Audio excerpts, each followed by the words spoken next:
I'm a little under the weather. I'm recovering from I don't want to say I'm recovering from vacation. I mean, that's stupid to say recovering from vacation, but I did a lot of traveling over the last week plus. I was on an airplane. I went to Minneapolis last weekend and then went straight. I was in one of those situations. Get this. I mean, it was crunch time for me where if there's any kind of delays on my flight coming home, because I went to SummerSlam. If there's any kind of delay coming back from Minneapolis last weekend, I'm going to miss my cruise. I'm landing at Miami International Airport, and if everything's on time, I have 90 minutes from when I'm supposed to land to get to Port of Miami, where I'm meeting my wife. Okay, me and my son are meeting my wife. No checked bags. Right. So we gave them all to my wife. We can't check bags. And matter of fact, I didn't even bring my car to the airport, which I always like bringing my car. I'm a very big park the car at the airport guy because I like, first of all, I always like being in control. I don't know if you know that about me. I'm a big in control kind of guy. All right. I always like having my car parked at the airport. I don't like Uber. I'm not, and you know what? We're going to get to that in a second. I'm down on Uber in general, all right? I don't like Uber, but I had to Uber from the airport so I don't have to get my car from the garage and I don't have to park at the port. Sure. So everything had to be really on time. Otherwise, my wife is literally going on a cruise by herself, okay? So I was in a time crunch. We made it, okay? Everything worked out great because I know you're very down on first flight out. Yeah, I just like first flight out, I'm on time. But you're still dealing with all that. A lot of people responded, "Oh, you don't understand, and the flight never gets delayed." I'm like, cool.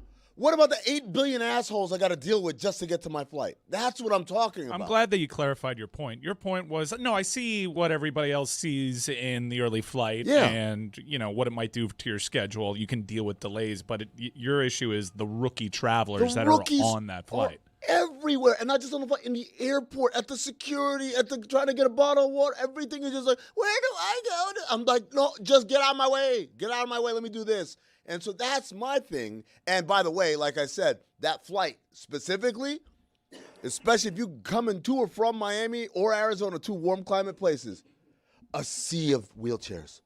A sea of wheelchairs, man. Wheelchairs as far as the eye can tell. You got to deal with all that. I don't understand. I don't want to come off sounding insensitive here. I'm prefacing. Just emotional. I'm prefacing, all right? I don't want to come off sounding insensitive, all right? It's going to be a struggle for you today. No, if I could be honest with you, today's the first day in a few days I'm feeling okay. I am. No, he's fine. Yeah, last 2 days I was in bed, man. Like I had to cancel on ESPN yesterday. I hate calling. You canceled on a shift? Yeah, I had to. Well, that shows how sick I was. Dog, let me tell you something. I could be Tom Hanks in Philadelphia. I'm not canceling on a shift. Are they paying? Yeah, they're paying. Is that your go-to? Tom Hanks in Philadelphia? Yeah. That's the highest level of sick there is. My go-to is Kevin Spacey in Outbreak. Ooh, that's a good one. But Kevin Spacey, it's a touchy one. Yeah, my go-to is canceled. Yeah, I still got my guy. Okay, so you're saying if you have AIDS, you're still working. I didn't say that. I said I'm Tom Hanks in Philadelphia. He's got AIDS. Level 6. All right. He has his own issues. But like I couldn't talk yesterday, and if I can't talk, I literally can't do my job. It does present some difficulties and some obstacles. It's not like, oh, why don't you fight through it? I can't talk. Okay, so I can't do my job then. You're not extra worried when you get sick from a cruise? No. Boy, hold on. Yeah, I started putting things together. You might be in a petri dish over there, Jesus. It's a bird cage.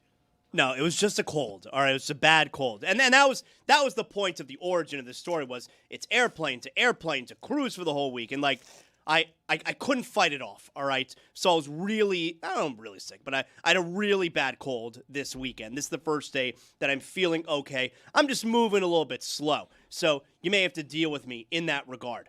But like I was saying, okay, got the first flight out. Yeah. Landed at MIA. Yeah. Did you do the thing where you told your kid as soon as it lands, we got to take like 7 big steps up the aisle? No, I never do that, okay? I honestly believe if everyone behaved the way that I do in public, everything would function so much better in this world. I really do believe that.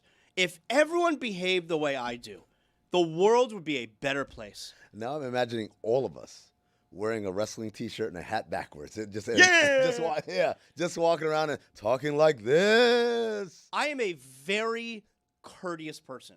I'm very courteous. I'm very self-aware. Courteous Jackson.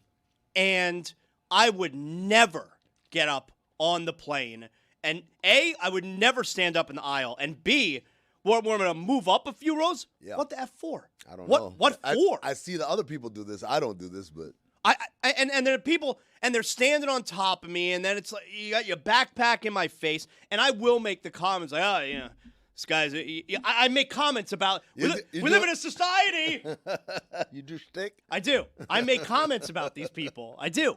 Because I dare you to say something. Are you one of those people that, like, when we're boarding, you know how there's some people are, like, crowding the lane even though their numbers are called, and you're like, we're all getting there at the same time. Do you do that? No. I don't do that because you do want to get on the plane as early as possible because space. Yeah, because then they tell you got to check your bags, and it's like that's a pain in the ass. But if you're group 7 and they just started boarding the sea of wheelchairs, sit your ass down. Yeah. Group 3 is a myth.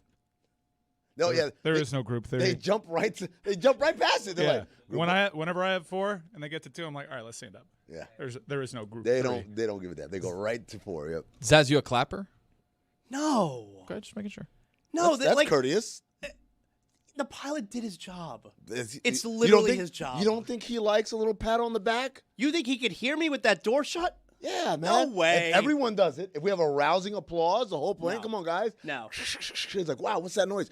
They appreciate it. Did a great job landing it. Look, if we crashed, I wouldn't boo. So if we get You there... should, though. We should normalize. If you crash, boo, boo. Boo. You suck. Sucks. Come on, man. It's your job. Speaking of this Uber, I mean, that Uber, I don't like traveling in Uber because I get nauseous sitting in the back seats. What? Yeah. You can sit in the front. No, that's weird, man. I get nauseous sitting in the back seat. So I don't like Uber in general. It's a part about traveling during football season because I travel with ESPN, and obviously I take plenty of Uber when I get to the airport. It's like, I really hate that part of traveling. Uber stinks. But Uber's a necessary evil. This Uber Eats, though. Hold on now. Let me tell you something. Uber, I'm good with Uber. Right, Uber, it I'm is good what with it is. Uber. Like it for the most part, you know, there was a time where Lyft was so much cheaper. Those days are long gone. Where Lyft now is like the premium one. Uber, I have Uber One through my credit card, so I get upgrades and stuff. So I like Uber. Get a little $15 credit every month. I like Uber. Like, okay, Uber, we'll do it. Uber's fine. Uber's fine. Uber Eats? Uber Eats. Liars! Uber Eats has gone Liars! downhill. Let me ask you something, Uber Eats. We're the czar of Uber Eats, president of Uber Eats, chairman of Uber Eats. If you give me a category of restaurant that says under 30 minutes, and so I pick one and say, 15 to 20. Will you stray away from one that's over 30 minutes, and or will you stray away from the ones that have a charge? Yes, I'm looking for the free delivery. Yeah. For sure. Yeah. And then it depends on how hungry I am and what kind of food I'm looking for. Like if I'm looking for something good, then I'll say, you know what, I'll take the L on, you know, longer. So when I go to LA, there's a barbecue place that I like to order from, soul food place. It takes a little longer, but it's like I know it's good food, so I'll do the longer. But sometimes I'm just like, Wingstop, give me some Wingstop. Wingstop is a regular chain fast food place. Nothing special about it. I see the distance, it's not that far. I see the time, 15 to 20 minutes. I'm like, all right, let's do it. 45 minutes later, I'm waiting on my Wingstop. Why'd you say 15 to 20 minutes? And you're staring at the map, right? Yeah. Why'd you just lie to me, Uber Eats? The most annoying thing is when your driver takes a little detour. You ever have that thing happen where you're messaging them like, why are you... Yeah. You're going off track here. Where are you? I see your path. Where are you going? That message to them never is successful. Chris, I'm going to tell you something. You know what's more frustrating than the driver going off path? When the driver isn't a driver. The bicycle! Yeah. A bicycle! A bicycle! Sometimes they'll be listed as a bicycle just because I think the insurance is maybe like cheaper or something because they will sometimes show up in a car when they're listed as a bicycle. Newsflash. Can't tell me it's 15 to 20 minutes if you're on a bicycle. You cannot. Legally, you cannot say that to me. Bicycle. 15 minutes? You're going to make it in 15 minutes? What, are we taking the freeway? The worst part of this Uber Eats, I ordered Uber Eats late night in the hotel for my son in Minneapolis last week. It's supposed to come in like 30 minutes. It's been an hour at this point. but there's no way to contact anyone. That's the trick. There's no customer service phone number anymore. That's the scam. You can't speak to anyone. And I'm staring at this map, and it says that Buddy picked up my food 30 minutes ago. What's going on now? And here's the worst part. I'm the type of guy where I hate the whole, and this isn't just Uber Eats, this can be any other delivery place too, Sure. where they'll ask for, would you like to leave a tip? Why do I want to leave a tip before the food gets to me? What if the food takes 24 hours to get to me? Yeah. I don't want to tip that guy. It took a whole day for the food to get to me. I was hungry yesterday. Yeah. Why would I tip you for the food that was a day late? But you put the tip beforehand, and then the food comes, an hour later, whatever it is. I go back onto the Uber Eats. I want to take back the tip, but they don't let me. Is only the option to add more tip. Yeah. No, I don't want to add more tip. I want to take away the tip. This Uber Eats has gone downhill. That's weird when you think about how many service items, like you going to eat places, even without delivery, going in person, where you have to pay up front, and they ask you to tip up front. I'm like, wait a second, that's not how tips work. It's crazy. That's not how tips work. Like, don't get me started on the 3 options. The lowest option is 25%. What are we doing here? What's the highest one? It's like 30, 25, 28, 30. I'm like, what are you talking about? 30% tip ahead of time?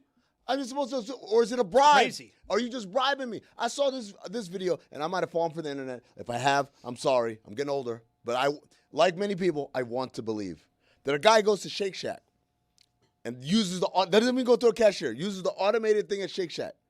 And it's like, $5.99 for this, $6.99, da, da, da, da. And at the end, it says, would you like to leave a tip? And he says, no. And it says, one moment, recalculating, it changed the prices. How? It recalculated, and the prices were higher for the individual items because he refused to tip. Dog, what are we doing here, man? What are we doing? You know what? I hate to say this. And you guys feel free to tar and feather me for saying this.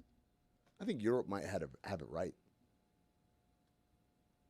I think Europe might have it right. It was interesting when I went to Europe for the first time with my family. It was like 8-9 months ago we went, and I was shocked with the anti-tipping culture there. It was a pleasure, if I'm being honest. Yeah, man. Like, hey, because it's not just Put it on the poll, by the way, Juju. Is not tipping a pleasure? Because it's not just you don't have to do it, you don't have to do the math.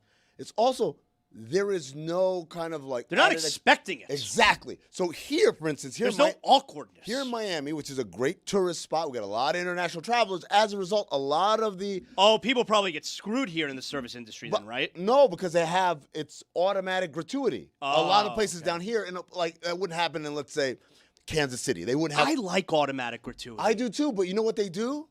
Then they say, "Would you like that 2%? No. 5%? No. We just went through this. No. So even when I've done the thing where I underline like where it says auto gratuity just to let them know. I saw it. I'm not just not tipping because I'm cheap. I saw that you guys already added it, but there's still kind of like this expectation, like, oh man, you couldn't really scrounge together a couple extra bucks for me, and I'm just like, I feel bad. If there's no auto gratuity, I'm a good tipper. But if it's an I'm a good tipper too. But if it's an auto gratuity, I'm like, you automatically made that decision for me. Guess what? Maybe I would have swung 35%. You don't know. You'll never know. You'll never know. You'll never know. You got something. That's what you wanted. Could have been more. You'll never know. Everyone says they're a good tipper. I've never met someone they're like, yeah, I'm a bad tipper. No, I think there's people who admit that they're not good tippers. I think you're wrong about that. It's weird, man. I was watching Reservoir Dogs this morning. And hold on, you've had enough time this morning to watch Reservoir Dogs? I wake up early, man. I wake up early, and then I can't go to sleep, and I'm like, let me throw this on. So I had Reservoir Dogs on, and the opening scene of Reservoir Dogs is Steve Buscemi talking about why he doesn't tip. And I remember, the funniest thing is I remember watching that movie in college, and then that scene, that was everyone's great opening scene. How cool was the stuck in the middle of you scene? Everyone's like, how cool was them walking in slow motion? Not to me. And I walked away, I was like, why do we tip, huh? I shouldn't have to tip. Why do I got to be Mr. Pink? But also like the whole idea of like, oh, these poor waitresses or whatever, this is da-da-da. I was like, why don't they quit and get another job? Like everything Steve Buscemi was saying, I was like, oh my God. I told him to learn to type. He did say Yeah, that. this tip is for the birds. I was like, he's such a genius. Why do it's a racket? I won't lie. In college, I was cheap in college though. I was the cheapest dude in college. Yeah, when you're in high school and you're going out to the restaurant, you barely have enough money for the food. I mean, I definitely stiffed the waiters a million times. That's in college. I was cheap by college student levels, right? So we would go to the supermarket, and you know what's a typical broke college student meal that you would get from a supermarket? Ramen. There you go. They would grab the top ramen. I said, well, hold on now. The Kroger brand one is 17 cents less. What are we doing here? Money bags? And like, this is how old I am. It's a payphone story. But payphones famously were 25 cents for the longest time. Yeah. Right?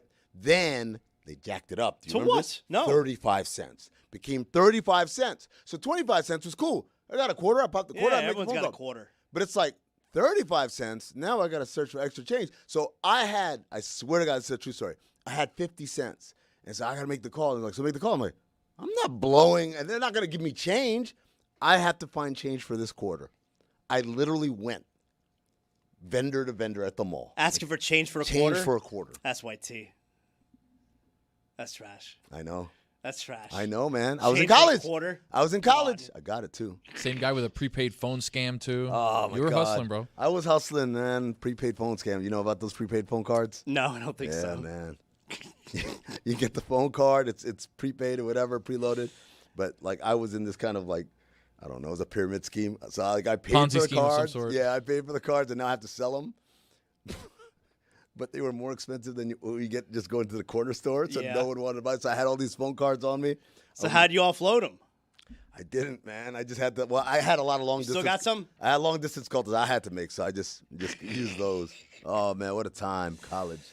Chris, have you been keeping up with Dolphins training camp? I feel like this year, as opposed to past years, is the least hyped Miami Dolphins season I can remember. I see nothing coming out of training camp. And I don't know, maybe it's yes, I was away this past week, but I bought that internet package on the cruise. So I was keeping in touch with things that were happening. So I'm aware, but I feel like there is not a whole lot coming out of Dolphins training camp. Are you keeping up? I'm keeping up, and I'm with you. There's not a lot to be excited Right? about. But Halfley is kind of trying to, the big story, we talked about it last week. He's trying to just not be Mike McDaniel. Right? That's what I've noticed.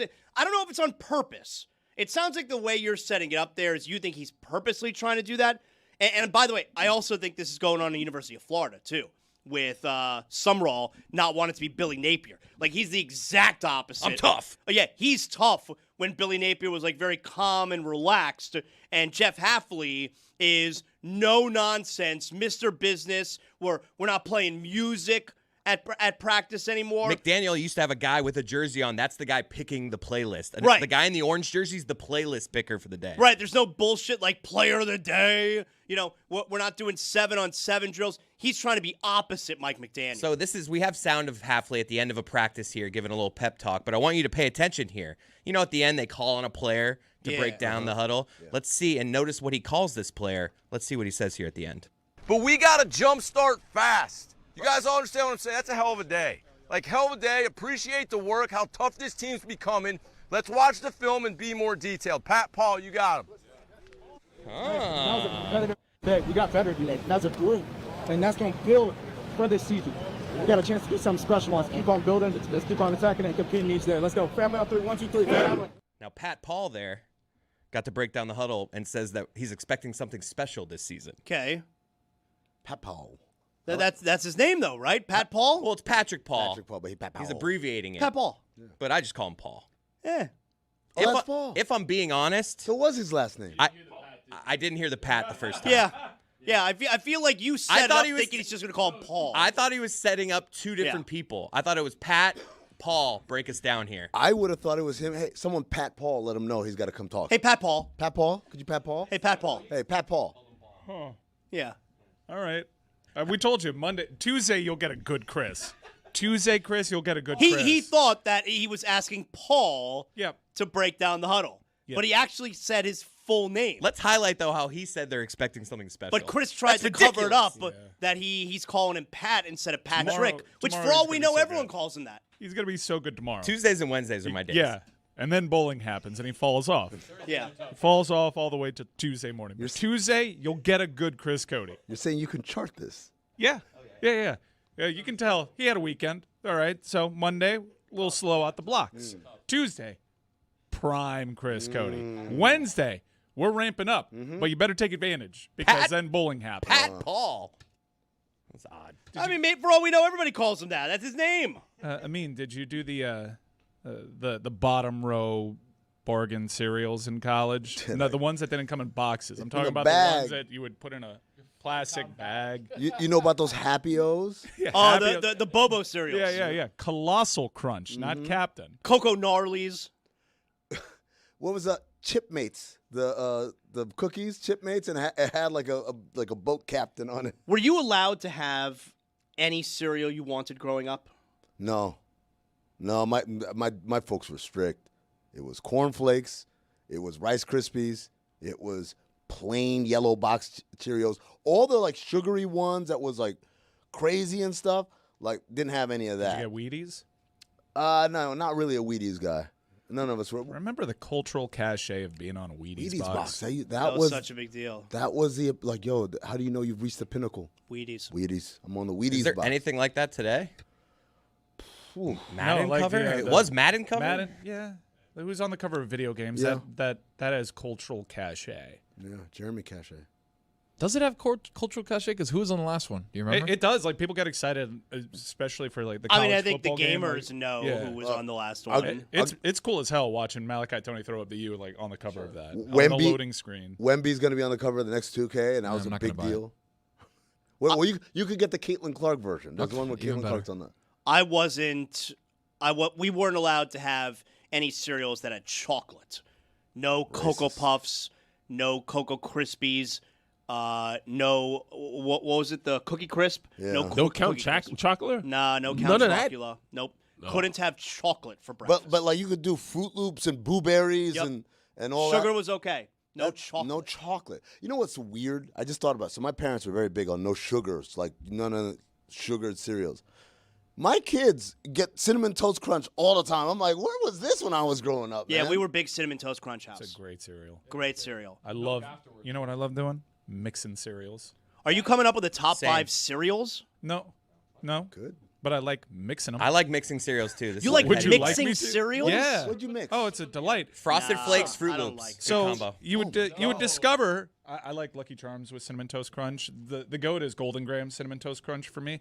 But occasionally, growing up, there's this meme going around. It's a bullpen day when somebody opens their fridge and it's just standalone. There's one Miller Lite and there's one IPA and there's one malt beverage and you have to just kind of have a bullpen day. When you're the kid equivalent to that is a bullpen cereal. I only got enough for this much in this bowl, but I need enough for breakfast. To get so it up to the minimum line on the bowl. Gotcha. So you'd have like a bullpen day on cereal, but then you realize this kind of slaps. You're like in the lab creating new concoctions. Yeah, it shouldn't surprise you. I'm not a mixed cereal kind of guy because I've told you this before, and we're coming up on it again in a couple months with Thanksgiving. I don't mix the food on Thanksgiving. Like I don't have any of the food touching each other. I don't when I eat the food like there's not a little bit of this on the spoon and also a little bit of this on the spoon. Like I eat one thing and then when I get done with that, I move on to the next thing and the next thing and the next thing. So I don't mix the foods. So I'm not into mixing cereals. That's not my style. I've never considered it. It's never even come across my mind. Should I buy? Treat yourself. Afford you this. This is what I have. I have Raisin Bran, and then I have Cinnamon Toast Crunch. I don't think those are mixed. My parents also didn't like the mix because then both cereals run out at the same time. Instead of like, all right, we're going to use this cereal until this cereal's done, and then we're going to use that cereal until that cereal's done. You mix them, and all of a sudden the cereal's all gone in 2 weeks, and you're like, what happened? Same deal. We used to have one cereal. I got 2 in my house now because I don't eat the Cinnamon Toast Crunch because it's way too much sugar. It's crazy. I like the Raisin Bran. They Raisin sell Bran the Crunch. dust now. Just No, the they Cinnamon Toast Crunch No, they dust. don't. They sell the dust. Yeah. Get the hell out of here. Man, it's great. I love Cinnamon Toast What do you Crunch. put that on? Whatever. He Pancakes? snorts it. French toast? French toast? I don't like that. Okay. I don't like it. Some people put it in their milk because they're like, I don't want to have Cinnamon Toast Crunch, but I like the milk that comes with Cinnamon Toast Crunch. Ooh, would you drink the milk when you're done with your cereal? Yeah, you had to. No, I don't. You don't have to. 'Cause I don't like What? It was don't like a have nice, to. refreshing beverage at the end of it. Nah, I think it's kind of gross. You don't eat it dry? Eat the cereal dry? Yeah. What am I, a psycho? Well, you just said you're dumping the milk. Okay, people but that I do need that the are milk to make infants. the cereal, moist. Maybe you have the travel pack if you're in your car. No, that's disgusting. I don't trust an adult that has dry cereal. Dry cereal. Roy eats dry cereal every single day. That's Okay, not psychotic. every single day, but I've seen you. I've seen you crazy. forego a Cinnamon Toast burger Crunch? to have cinnamon toast crunch. I've seen it. Yeah. Can't have a dry cereal. And you eat it with a spoon? No. Use my hand. Like Don't say it to me like that, like I'm the crazy Because one. it's stupid. Why Okay? would I use a spoon? No. You don't get to do that. It's stupid if you're using a spoon and eating dry cereal. Yes, use your hands. You're eating it like trail mix, basically. Yeah. Like how Tom Cruise eats popcorn. Oh my God. I'm not throwing it. Yeah, you How gotta- does Tom Cruise eat popcorn? Oh, you've never seen this? Video team. This is a. I know we're. You've we're- never seen we're this. putting you I on don't the think spot so. You're not a movie guy. We That's gotta why. get that payoff. How does Tom Cruise eat popcorn? Violently. Yeah, violently. That's- Aggressively. Violently. He's in a new movie. Is it called Diggler? Shush. I'm glad you said it. Mike, It's Digger Tom, we got to change that name. over my dead body. Okay, Tom Cruise. He definitely fought. There for must that. have been so many Yes. meetings. There was absolutely a meeting. Guys, Yeah. loving Focus the movie. groups Don't love Yeah, them. Great they're not script. The script. They love the idea. They love the action. They're not crazy about the name though, guys. So Why? I could see Tom Cruise going. Why? What do you mean? Well, I mean, it's just the name makes people uncomfortable. Why? Tom. Why? Well, it's just the way the letters are come together. It's Right. very reminiscent. He of digs. Yeah, so we could say Diggs. How about Diggs as a name, guy? Diggs. No. He digs. No, he's a digger. Do you think they pitched it with an A? How about Digga? I could see Tom being like, "Why don't you say what you mean?" I mean, Tom, I just think And making the person that Yeah. volunteers this Plus the information be the racist. it just sounds like another word that is kind of a little provocative. What and word? I don't know what you're talking Well, about. I mean, I think we can all read between the lines, Tom, that No. word sounds No. like another word. Big bold letters on every poster. You got to do the Delroy Lindo. So why don't you just say it? Say Go the ahead. word. Say the word. Well, I can't say the word, but go ahead, say the word. I want to read you this tweet that I saw over the weekend. You know, college football, we're how many weeks away? End of August, right? So we're what, 40 I weeks think away? three more Saturdays. Yep. Oh, that is beautiful. 3 weeks away from college football being in full swing. And I don't know if you've noticed, but the University of Miami, they don't have an athletic director. It's pretty crazy. And Irrelevant. This isn't. I don't know about that. Look, for the football program, you think the football program is waiting for some nerd AD to check off us? They're doing I it don't well. think it's irrelevant because this is such a transformative time. Yeah, it feels like every week there's a new debate. You know, and we need to have a representative. But don't you think? You're talking about like the stuff that's happening in Congress and stuff. Yeah, like that. I would. always I would something. feel better. Okay. With someone at the helm right now, and it's different for every school. Like Miami, I think, is a victim right now of kind of operating itself without an athletic director. Yeah. I mean, Dan Radakovich was on his way to retirement, and Mario Cristobal definitely runs his program. Yeah, like they Jay can Lucas operate runs his program. themselves without an AD, but all of the stuff happening outside of the school, you need an athletic Sure. director. No, okay. That's my bad. Ball off me because I was thinking about it in terms of programs of machine now. You guys Yeah. went to it's back on track. But in terms of the bigger picture things of like what's going to happen, for example, in this Protect College Sports Act, which by the way did not get voted on, so now they got to go into the recess. It's going to stay until September before they vote on it. One of the things in there is a provision that if you leave, you have 180 days within the enactment of the act to leave your power conference in order to join another conference. And Miami and Florida State are like, hell no, because that'll just let more teams slip out of the ACC. Yeah, and it go was a somewhere poison else. pill written by Notre Dame, but I still think you have to pay your buyout. But Sure. The politicians started, stapling the trans stuff Yep. to it, and that was just a big pump under the table. All right, this will kill it a little bit. Yeah. So I saw this tweet over the weekend from Chris Felica. I know that guy. He's the Bear. He's now on Fox, right? But he was College Game Day. He was like the main producer, right? I know. He's on Big Noon. I know him from group chats. Okay, so Chris Felica, I saw him he was on my flight on one flight home last year from college football. He was sitting in first class. I wasn't that flight. I wanted to say something to him like, hey, I'm in one of the group chats you're in. Which one are you in? I think he's in my hockey one. He is. Yeah. There's no way hockey's as good as the tennis one. There's no chance. Tennis is the number one, right? That's the crown jewel group chat. Tennis has juice. Tell me one that's better. You can't tell me. The wrestling chat's good. It's not as good as tennis. Tennis is There's no chance it's as good as tennis. I'd like the hockey chat, though. Those are like my 3 favorites. So Chris Felica, he tweets this out, all right? Putting on my alum hat. And if that didn't let you know, he's a Miami alum. Okay. The future landscape of college sports is being decided, and Miami does not have an AD. Joe E., that's Joe Echeverria, bleeds orange and green and has done a great job as president. Manny Kadri bleeds orange and green and is chairman of the board. Rudy F. bleeds orange and green and has become one of the biggest power brokers over there. Mario would probably die for UM and want it to be nothing other than the head coach of his alma mater. Oh, Mario Cristobal. There's a very qualified AD candidate out there who fits the profile of bleeding orange and green that should be hired before the college football future landscape is determined. Is it Mike R.? He's talking about Joe Frivola, right? Jim Frivola. Yeah. I said Joe? Yeah. Yeah. you said I'm Joe. so Joe's sorry, his brother. Jim. Yeah. I'm so sorry. Yeah, he's talking about Jim Frivola. He's talking about Jim Frivola. Who is linked and has been a part of this process, but I think The Athletic reported that 4 candidates were flying in, and there's some progress. Is Jim one of them, or we don't know the candidates? I have Joe. not confirmed Jim. I have confirmed like one of the names, and I know that's coming in, and I know like some people that are no longer in the search. I know Jim is a candidate for Can it. you confirm that Michael Yormark is no longer in Yeah, the search? that's dead. That's what I'm talking about. That's Dead to never return.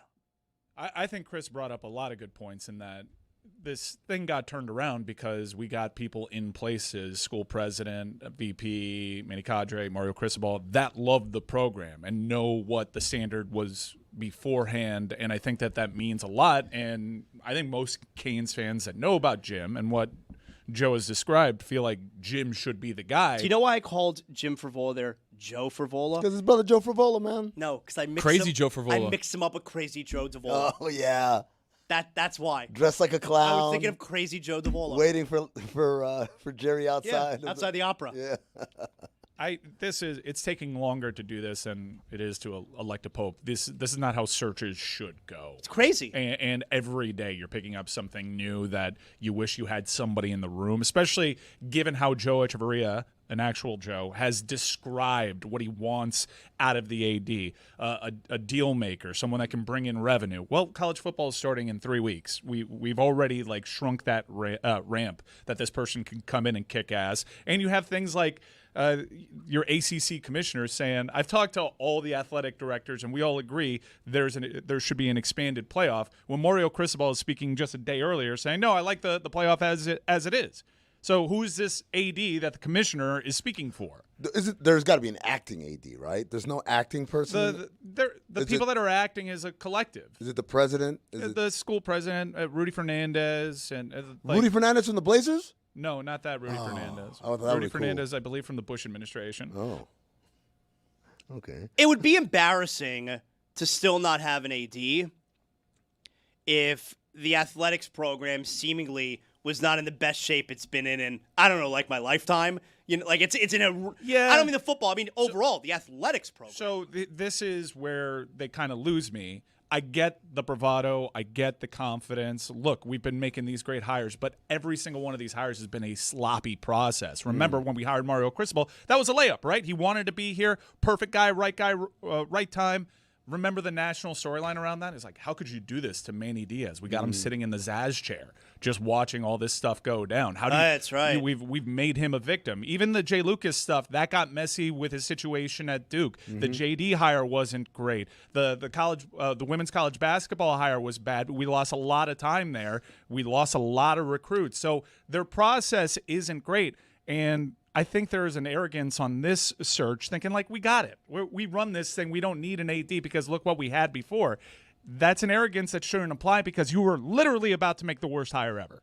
You were going to make the single worst hire ever. So where is this confidence coming from? Where did the derailment on that happen? Was it really just the grassroots of everyone saying, "What are you doing?" Yeah, well, the derailment was his reputation coming to light. No, I know that, but clearly his reputation was out there, and they went forward with this process, and then places They didn't know.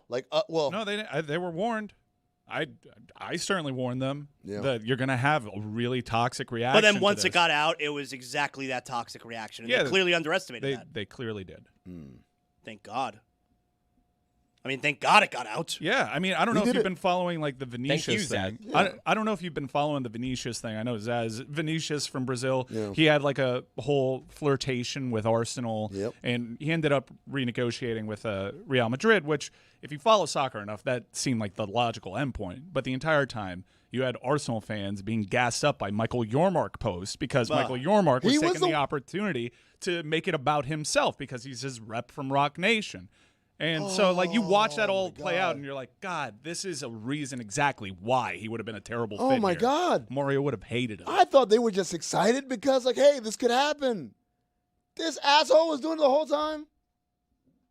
I want to take back the tip.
Let's go to another, though, Argentinian call because there is blatant homerism involved with these calls. This is Pablo Giral. Otro centro más de Messi va pasado. A ver que le pega Messi al arco.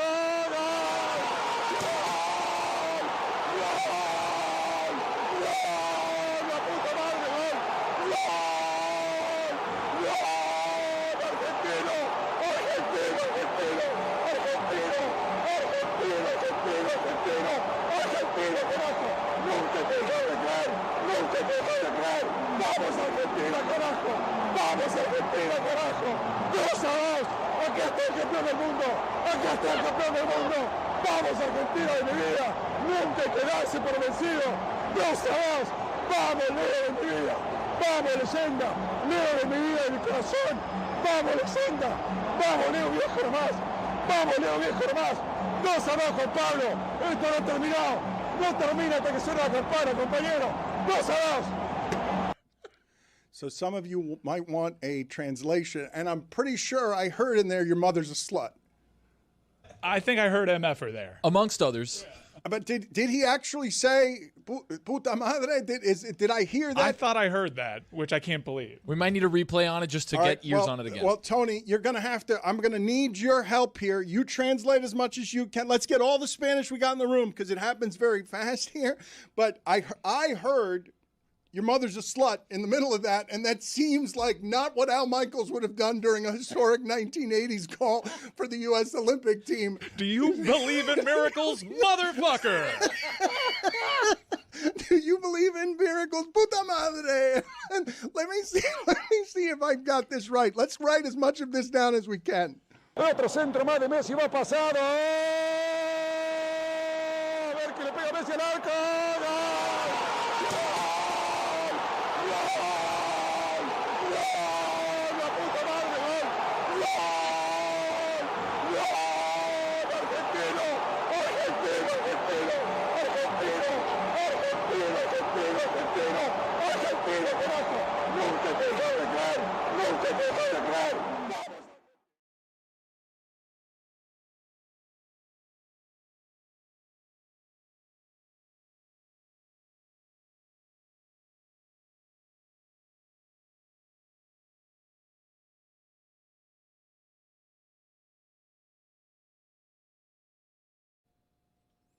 Zaz, I don't know if you know this. This episode of the Dan Le Batard Show is presented by DraftKings Sports.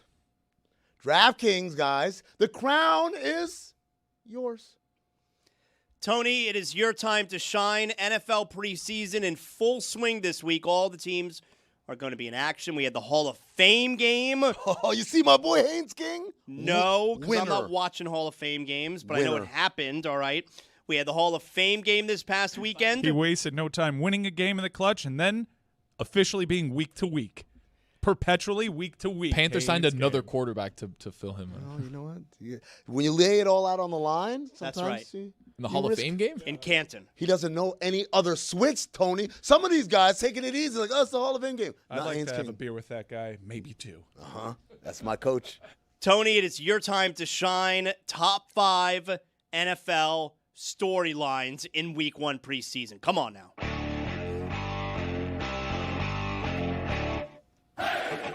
Feels good to have the music going. That means football season has started. Get straight to it. Number 5, Aaron Donald has worked out for the LA Rams, Oh but my is God, not look at signed this yet. guy. I want to bring this up to you guys and ask you, is this a hard workout or is this an easy workout? So you see here. Aaron Donald, notorious for having workouts that are a little out of the box. I remember a couple years ago he did the, what was the guy from Detroit who was like that cop where he had the knives? Oh, yeah. Training with knives. Training with knives, but it was that specific disar- cop the from disarming Detroit. guy, Yeah, yeah. that Whatever guy's happened to great. that guy? I don't know, but he's got a 5-gallon jug Oh here, my and he's holding it up God. in his hand. Oh. Is that a hard workout to do, guys? I mean, I need 2 hands and my chest to hold one of those. Hello. I would say for him, probably not. For him, not. But, like, those things are heavy Yes, as hell. they're very heavy. So heavy. I do this because I have a cooler in my house and I refill them in. So I got to Right, I have those in my house too. I have a Yeah. cooler. I need, like I said, I need 2 arms and my chest to carry those. He's holding it with just his, like, that's a broken wrist for me. What if I try decade what's are doing. you guys living in that you guys have those old school water tanks? Well, because in I your house? have a water machine. It's just, See, I feel like no, that's but- an old school. But Chris, that's because you only have 3 people who live in your house. When you have a That's fair. bajillion people and they all drink a lot of water, you need that. Gotta get that bevy. I feel like, okay, so I want Tony to, Tony, you should try and do the Aaron Donald. Yeah, do you have a Okay. pool at your house? I do. Okay, so. We have a pool up here, though. I want to mean to do it. You want a mean to do I want it? to mean to do it. Why? It was like a tear a bicep? You said that you'd do it. I did not say You that. kind of Sounded like you were like, I have these things all the time. I said I have them at home and they're heavy. Yeah, that's not saying All you right. can do That's it at all. an endorsement of like, yo, this is a really hard workout. All right, I thought you downplayed it a little bit. No, I didn't. Tony, do you think you could do it? I still want to see you do it. I want to see Amin do it now. I'm not getting hospitalized over this. But man. he's saying he can't. I know I can.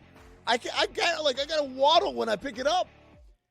I would not be able to lift it for a second. Aaron All right, Donald I'd like on to hand. see you do it too. When I feel good, I don't know if you do this. When I feel good, like when I've been stretching and I've been like I'm active again, sometimes I'll do a little military press on my way in the house. Like, yeah. Really?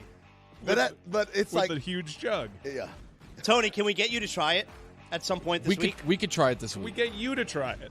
Okay, Guys, that's not even- the way trying things work. Well, when the that's person says I can't do No, it, but that's why and then the you say we content want you to do works. it. It's more funny if you do it. Guys, Aaron Donald was shaking doing it. You think any of us is going to get close? How- I mean, okay, here's the- Amin seems pretty sure. Here's the real question: He can press it. How many gallons in there? That's a 5-gallon, right? No, but I'm just saying, 5 gallons for him. For us regular people, 1 gallon. You Oh think my you do God. it 1 gallon? More, it has to be yeah. so close to 2 empty. gallons? Yeah. 3 gallons. Yeah. So more than halfway full, you could do it. Yeah. 4 gallons. He is not struggling at all. Yeah, who said he's struggling? He's creating the tornado in the actual jug to make the water go faster. That's how strong he is. That he's not only holding it, he's rotating. He's doing something else with his left hand. Yeah, he's drinking. drinking Plugging a juice or product. something. A product placement, is that what this is? Yes. All right, Tony, we want to get you to do this. I mean, I guess we could do it at the pool here at the Do it at the Elser pool as here? well. But yeah. All right, let's go. Keep going. Number 4, Kirk Cousins, Max Crosby fight. Wow. Max Crosby hit Kirk Cousins a couple too many times, where then Kirk was, and I'll quote it, "I'm going to whip your frickin' butt." I've never heard him cuss before. That's what I'm saying. He would whoop his butt, though. Frickin'. Frickin' whoop his butt. So I don't think that it ended up being this whole skirmish, right? Like it was They broke it up, but I don't know if you saw this, guys. Head coach says Clint Kubiak, both of you guys. Yep. Suspended for one practice. day. It's got strict rules. Yep. I like Max Crosby. Pick the toughest dog in the yard.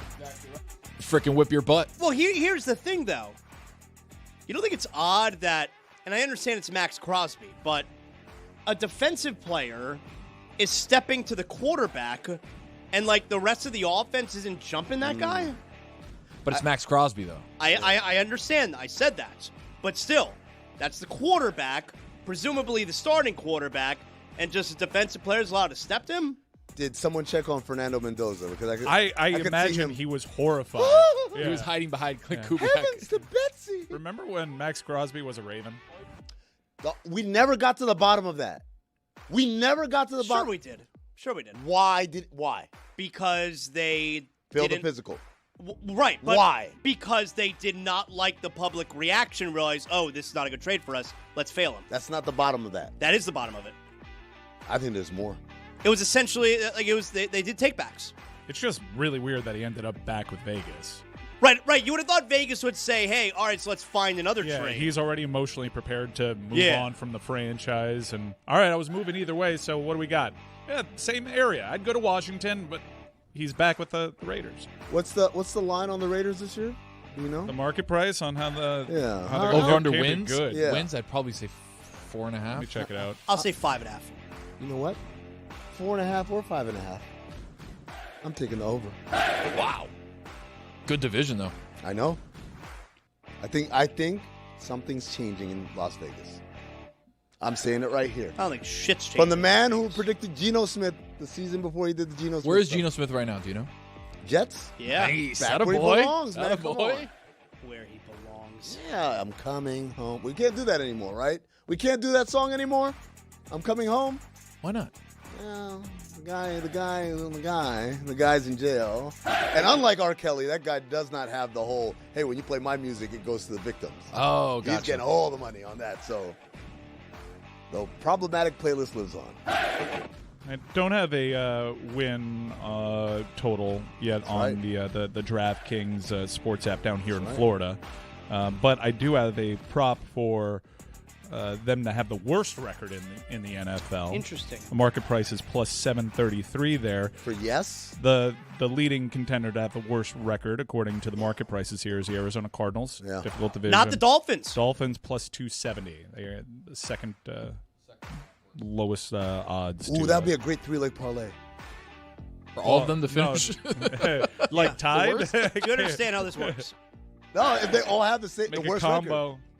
Dog, I'd be a millionaire. Tony? Yeah, you would be a millionaire. Number 3, nothing yet out of the Kevin O'Connell office. We've got J.J. McCarthy versus Kyler Murray. We do not have a winner in that quarterback competition as of yet. We've seen number 9. Is this one of those Be where it's going a to trash be, can. we're going to play 3 preseason games and then he's going to announce it? Like, we're not going to know until the end? Yeah, it'll be Kyler Murray in 3 preseason games because J.J. McCarthy is a failed. But if you're a Vikings fan, you want McCarthy to win it. Why?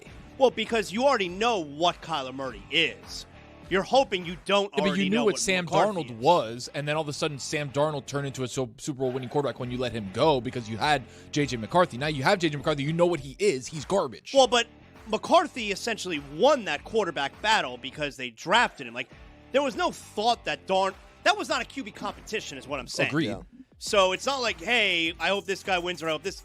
It was no competition. This is a QB competition, McCarthy and Murray. Sure, but you know what you have in J.J. McCarthy, which is nothing. I don't think you do know.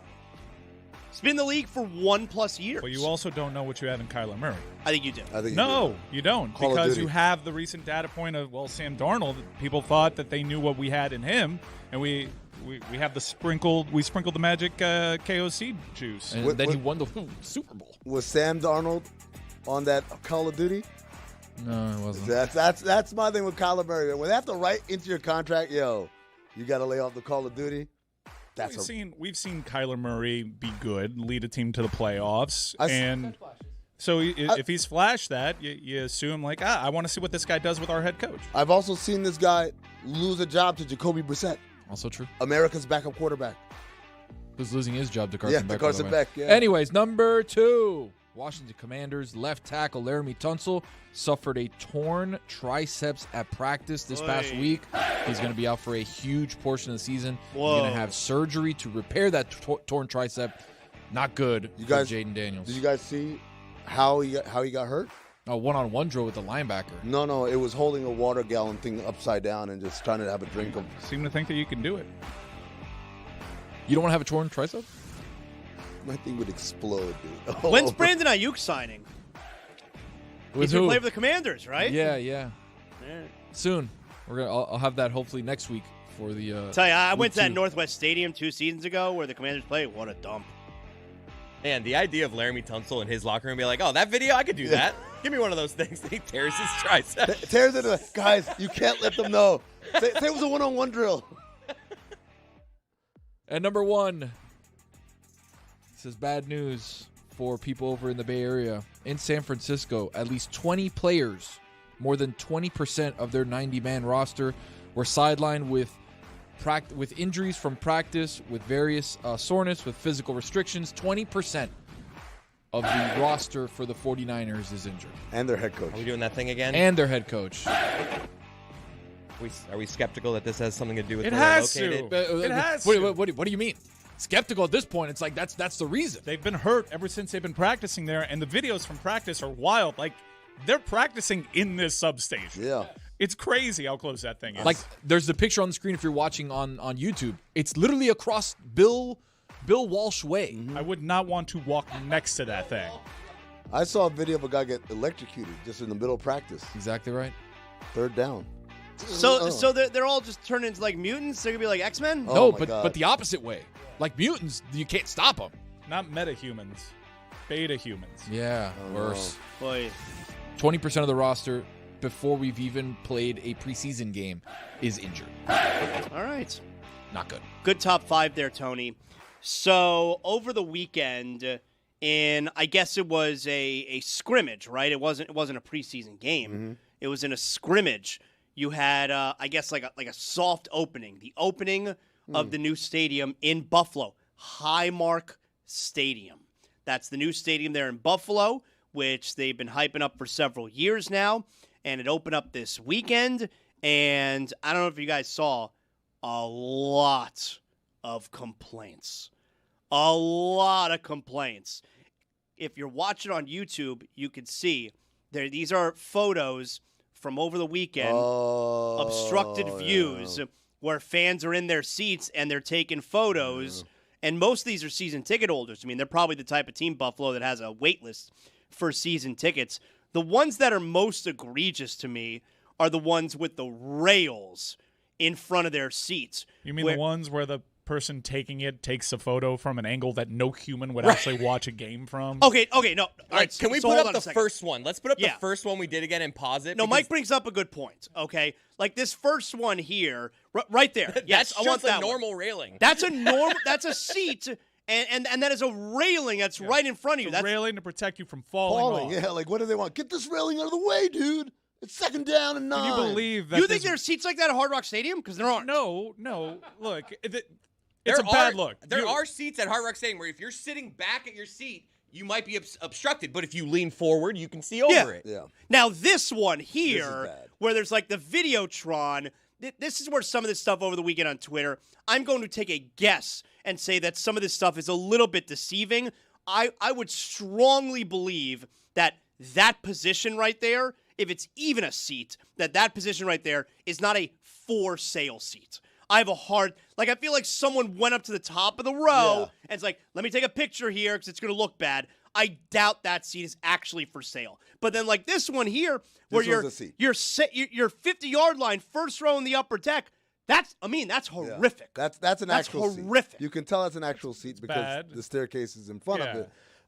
I mean, it's tough. See-through glass. Yeah, They've come out and said, we knew about the see-through glass. We planned for this. This was something that they were aware of, the see-through stuff. Like this but one it's here, ridiculous. again, I have a hard person time is- believing that's a real That seat. person, I believe it's a real It is a seat, real but that seat. person is leaning next to a wall. Well, And you can see most of the field. Yeah. I hate to. Why am I being an Look at us apologist for defending. big stadium? We're defending the stadium. Big I like Cat it. put out like? Did everybody go to the stadium? Were they a building inspector? Well, that's a fair question. Yes, it is a weird thing, and everyone was dunking on it. And it's certainly not the look that you want if you're the Buffalo Bills. Hey, we spent billions on this stadium. Everyone's making fun of it. Look at that right there. By the way, we're gonna throw it up. You guys notice something in all these pictures? The most objectionable thing: no roof. Guys, it gets cold in Buffalo. It snows a lot. Okay, so here's another thing apparently that happened over the weekend because it did rain at this event. Apparently, the season ticket holders were told that 60 to 70% of the seats are covered by the canopy. And What canopy? I mean, it's a little. You're right. That's not a canopy. Yeah, I hear canopy. I think of Hard Rock. That's a canopy. Right, right. They're supposedly 60 to 70% was supposed to be covered by any type of rain or snow. And that video was damning. They were saying that everyone got soaked. Of course. Yeah. I mean, it was a bad weekend. rainstorm, but I think they were, expecting conventional snowfall. I think that's what they were most braced for. I'm really confused at them calling this a canopy. I'm never going to Can a I be? stadium the first time they fill it up. That's just one thing I would say. What's up? I know we're not worried about it like falling, but like I'm just gonna let other people be the guinea pig. You I'm- go to the first preseason game. Hold on. Let's just make sure Hold on.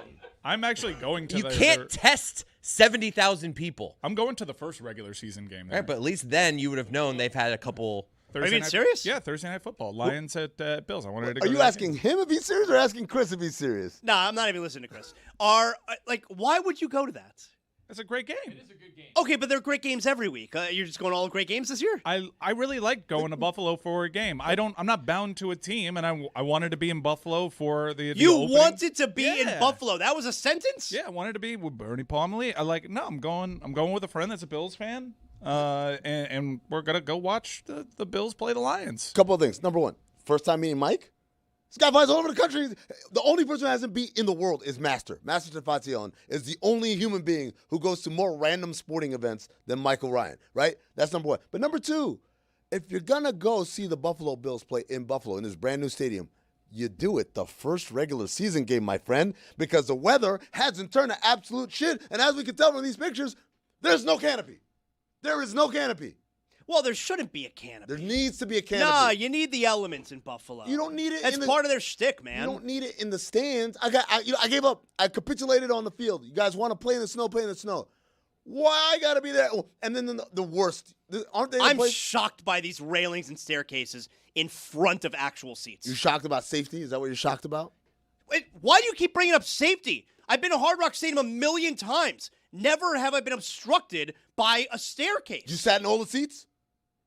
Yes. You know what? I'm just going to say yes. Yes. I've sat in all 60,000 seats. Yes. Yes, I have. Now what are you going to say? Now what? Yes. What's the view like from row 35? Good. Section. Ask me another one.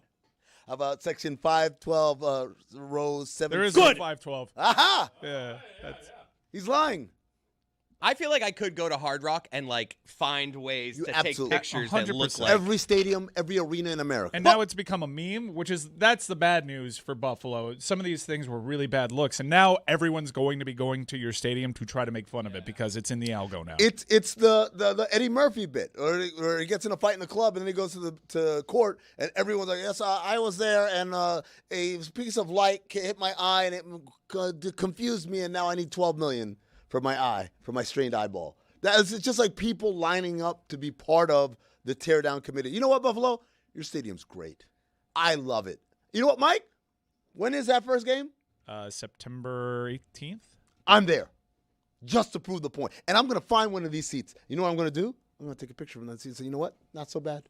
So this happens every now and then okay, so what is this view that I'm looking at Look here? at the bottom. This said Hard Rock. Oh, my God, that railing. That railing is in the way. It's not in the way of anything. What are you Yeah, because talking this about? person is standing up and taking the photo. If I Yeah, sat sat down in down. my seat, you would see a railing. Oh, get the hell out of here. It's completely normal Right here. view. What if the catch Oh, happened in the there's bottom right nothing corner? wrong with Right, that. bottom right corner. He like Plexico Burris in the Super Bowl. They throw it to him right there, and it's like, wait, was he inbounds? I Oh, don't you're know. nuts. There's a railing in the way. You're nuts. There's a railing in the way. You're a nuts, man. This happens every now and then, Mike, at WWE shows, right? Where you'll be sitting, it's usually in the upper deck. I don't sit in the upper deck. But usually it's in the upper deck, and you'll have one of those seats where the lights are just in your eyeball the entire show, and it's unwatchable. Floodlights? Yeah, they're just stuck on you the entire show, like, and you cannot see. And people will wind up complaining, or people like tweet out, "I'm in section 306, row 10. The lights are right in my eyes. Please shut them off." You know, Shut them off. Yeah, because what People else chant. Turn the lights off. It's a thing. Yeah, and this happened to me. I mean, I was like 18 years old, and my father, and my little brother, and we all went to a WWF pay-per-view. And back then, this was before I was the ticket ninja, and my father bought the seats, and we're sitting in the upper deck, and we had one of those seats where the light is right in our eyeballs. My dad was so mad. And he went down. He threatened the box office, and we got seats right by the floor. They replaced our seats. That's got to be some 1980s shit. Cause it was late 90s. I can't imagine that happening today. Yeah. Complain and I had obstructed seats. Threatened them. The first WrestleMania I went to was at the old Citrus Bowl before they, revamped it, and they were obstructed. They said that they weren't going to be obstructed. There was nothing on the ticket language that said I had an obstructed seat. Yeah, and I got moved up pretty good to like ringside. Yeah, it was Ric Flair's final match. Wait, do they just have like great seats available that they haven't sold in case someone complains? I guess, but I just went to a ticket usher. I'm like, hey, this thing is in my way. Yeah, and then I got moved. Happens right all the down time. To ringside. Usher did it. You didn't have to go to a manager. No, there was a dude in a suit that apparently a lot of people had this complaint. Yeah, and he was just like handing out upgrades. So they do. They have like a cache of like. There are seats that have not been bought or have been given back for a multitude of reasons that are just available. Yeah. Sounds like a small-time event. All right. I'm just saying, can you imagine at the Super Bowl? Hey, the lights are in my eyes. Right here, right this way. Super Bowl, how about a regular NBA game? Hey, can I sit on the floor? Yeah, we got you. Over here. The thing I will say, though, and yes, it's a lot of people dunking on Highmark Stadium this weekend, but I don't remember when other NFL stadiums are opening. Does this kind of thing happen? Like, are people busting on those stadiums, too? So this stuff happens when you have an owner that cuts corners a little bit.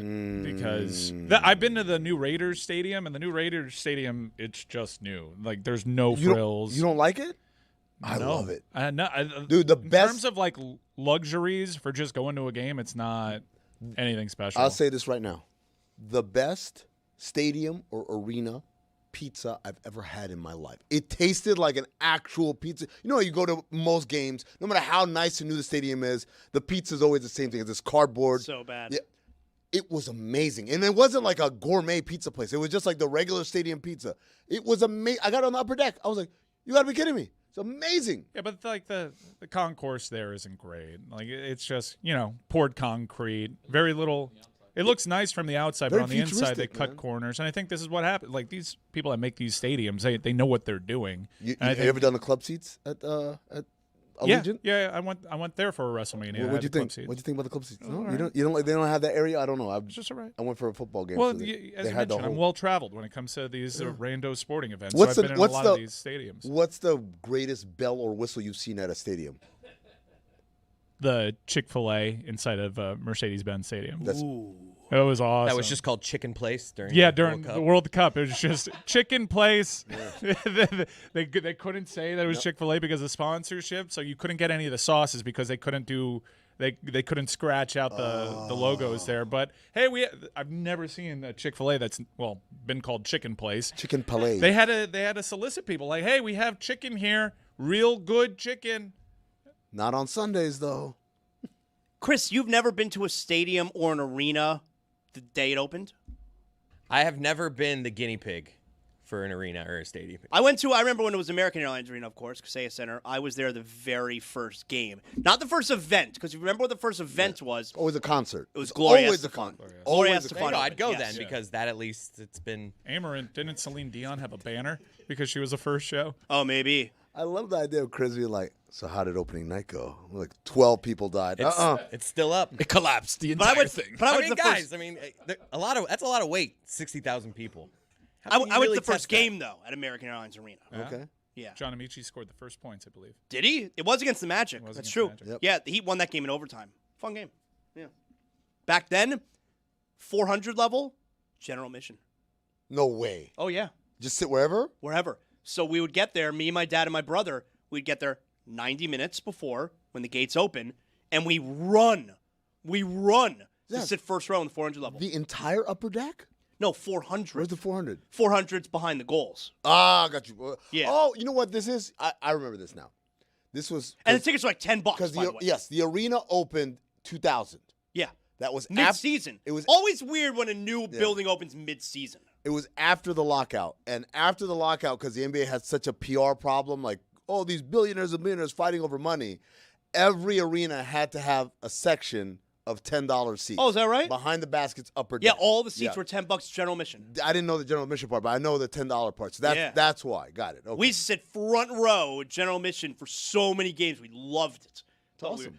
We were sitting like kings in the front row there. Anyway, the NFL Hall of Fame was this weekend. The Hall of Fame game was last week, but the Hall of Fame ceremonies and everything was this past Saturday. I want to give you a little bit of Adam Vinatieri, which, by the way, if I told you that Adam Vinatieri spent more of his career in Indianapolis than New England, would you believe that? I would call you a dirty liar like Uber Eats. That's weird, right? Yeah, it is weird. That's weird, right? Yeah. More of his career. Like, I'm always going to think of him as a New England Patriot. I always think about that first Super Bowl win, where he was the hero, not Brady, because Brady didn't do shit in that first Super Bowl. Well, let me give you a little bit of Adam Vinatieri here. Adam Vinatieri apparently thought this was a roast, all right, not a Hall of Fame induction. So Adam Vinatieri is going to talk about Bill Belichick, all right? And Bill Belichick, he's going to thank him and whatnot, but Belichick actually wasn't at the – now, he knows he's not there. Belichick couldn't make the ceremony. Here's Vinatieri. I would repeat those last few statements about Coach Bill Belichick as well. Thank you for demanding excellence every single day.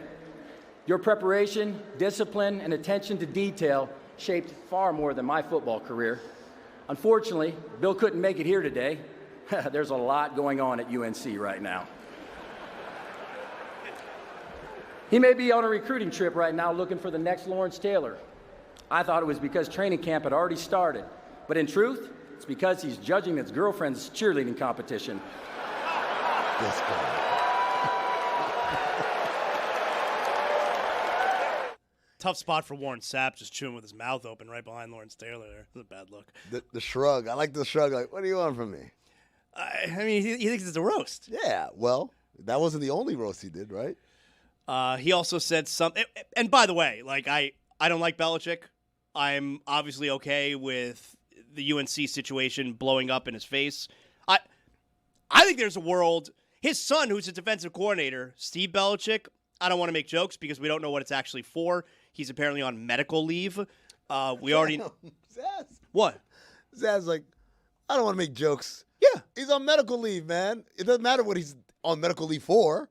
He's on medical leave. Right, so I don't want to make jokes. Yeah, but you said because we don't know what it's actually Saying for. I don't want to make jokes implies you actually do want to make jokes. Yeah, No, gotta hold myself back here. Well, no. Go ahead, say it. As opposed to Lombardi, Mike Lombardi is on leave. What's and, the joke that you had in And your that's head? because he sucks. Like, I can make jokes about Lombardi. But what's the joke that you have for Steve Belichick? I didn't think of any because it's seems not like a you had joking one in matter. mind. No, I don't like the Belichicks. That's all Do there you is care to to it. share? Tom, You see how this looks, right? Tom Cruise. So I'm not going to joke. He's on medical leave. Okay. I think there's a real world, by the way, where Bill Belichick does not finish the season. at The UNC. season? Yeah. Nah, come on, man. Yeah, I think. Now, I don't think he would get fired. Okay, you think he's gonna step away? Yeah, I can see You it. did not see that contract. I can then. see it. My friend. Yeah, you don't think Jordan likes money? I could see him stepping away. You think Jordan likes money? Well, what, you think money's an issue in the Belichick household? I think. Like they need this to pay the rent? You pocket watching? Well, you're the one who brought it up. You're pocket watching. I'm saying you're not turning away the money. I mean, look, I don't need to tell you what wives You're like, love. no, that's what I'm saying. Girlfriends like it too, I know. especially girlfriends with no talent. I like it even more. So, anyway, here is So, like I was saying, I'm all about cracking on Belichick, but I don't know. It feels kind of a weird place to make a joke about his girlfriend being really young. It's a strange speech by Vinatieri. It felt like Vinatieri doesn't like Belichick the way he talked about him. I Yeah? can't believe you're getting dunked on by the kicker at the Hall of Fame. That's wild. But is that the most likely guy to be dunking on people? No. The It's kicker? least likely. No, because the kicker is the most likely to be like a regular dude who cracks jokes. I just can't believe that. I can't believe it. You got to be. Look, I thought it was How AI. far we have I was fallen. like him making a cheerleading joke at his. I searched multiple because I was like, this has to be AI. It seems pretty low rent. Guys, think about it, man. You're in this locker room. It is a hostile environment. All these people are massive and could kill you. What is the one advantage you got? The gift of gab. The kicker's got to be the funniest guy in the room. Because he's not, I can't whoop nobody's ass. Yeah, but he's also, he can't afford to be disrespectful. I guess when you're at the Hall of Fame, you come can. on. But speaking of disrespect, I don't know what's going on. Maybe it's tied to the leave that Zaz wanted to make fun of. But it's a real bad look for Bill Belichick not going to Adam Vinatieri's Hall of Fame speech. Well, I think he's okay. So you're making it sound like he's not there to support Vinatieri. I think he's not there because he is upset with the Hall of Fame. Oh, because he's not a Hall of Famer? Yeah, but that underscores the disrespect. Like whatever my beef is with the Hall of Fame. That's not surprising to you, though. You're not surprised that he would take that attitude. That his feelings toward the Hall of Fame are more important than supporting one of his players. You're not surprised by that stance. No, I guess I'm not anymore. Usually someone says, I'm not surprised. Yeah. You're not surprised. That doesn't surprise you. I think you're right. I'm not surprised by it anymore. See? I knew it. Here's a little bit more from Belichick. We have a little bit more from Belichick, right? Where, again, McAfee now. I'm sorry, more from Vinatieri, where I told you I'm a little slow today. A little bit more from Vinatieri. Where, Tuesday, you'll be good. Again, he thinks this is a roast. Hey, Pat McAfee's here in the crowd today. Great to see you, brother. The only person who enjoyed holding my balls more than my wife.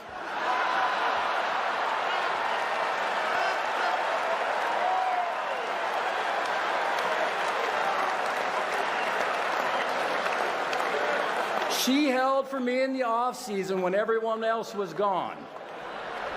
Get that right. It's a clever play on words there, guys. It's weird, right? So you think that was more appropriate than the Belichick joke? Yes. Hey.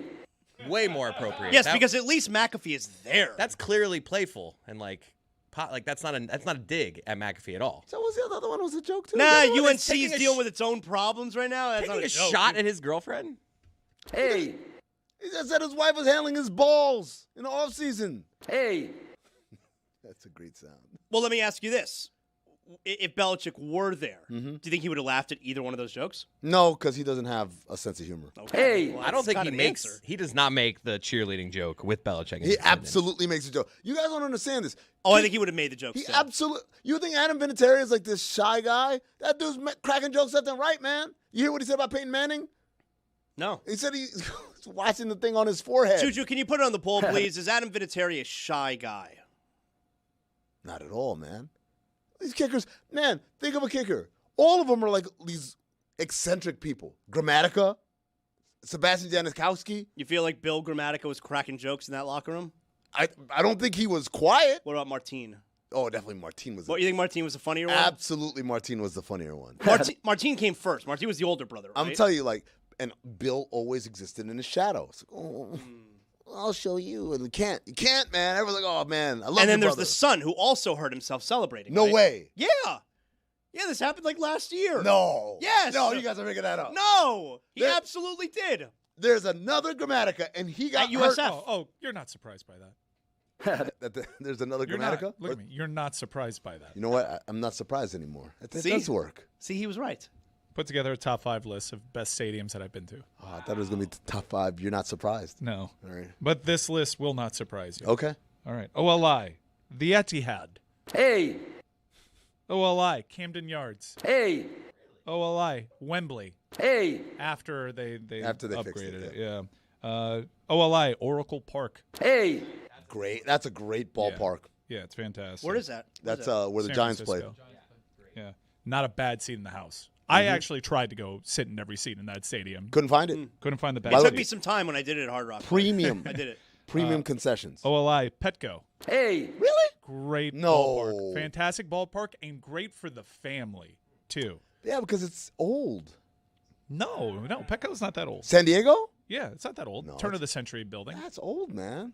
Where you at? I remember when it was new. It's probably, 20 years old now? 15? I love 25? Petco. Petco is my second favorite ballpark in the MLB. I've been to a lot of ballparks. I've been dude. to a lot of ballparks, too. Yeah. You know what else is good? Shout out OLI, Comerica. Like Hey. Comerica. All right, number 5, Tottenham Hotspur Stadium. Hey. Great stadium. They have to have a great stadium. They don't have anything else. Well, it's an American style stadium, so there's a lot of cool like bells and whistles. Number 4, Hard Rock Stadium. Hey. No way. Hard Rock Stadium. No way. Hard Rock Stadium is amazing, and I think it's also because of the versatility of the venue too. You can give whatever credit for versatility. I'm telling you, I've been to Hard Rock. I don't think you've been to the 72 Lounge. No, you definitely haven't. You definitely haven't. Broke boy conversation there. Oh, I had good seats. Mike could see me. I could see you from There you go. my couch. Number 3, Jerry World. Hey.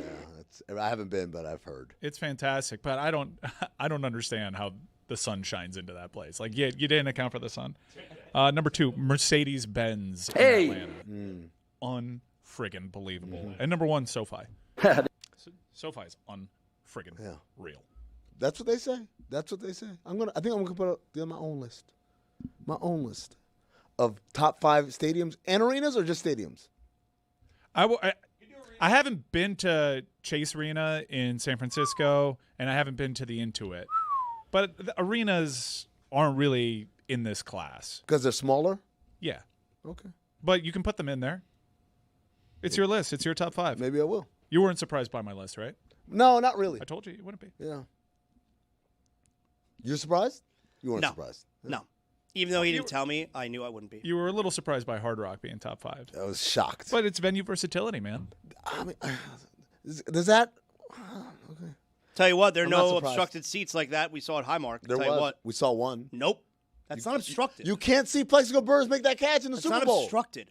Obstructed seat is when right in front of you there's something blocking your view. There is something That's blocking the view obstructed. of that corner of the end zone. It's 20 rows back. But it was the corner of the end zone. I couldn't That's see not it. obstructed. Well, you don't know what obstructed means. I then. do. It means it's something obstructing it. No, obstructed is when you're sitting and there's something right in front of you preventing your view. There was something not, right. Not when there's a small angle 100 feet away that blocks you from seeing something. That's It not does. obstructed view. I got to see the whole field of You play. don't know what you're talking about. You're awful. I need 2 hands and my chest to hold one of those.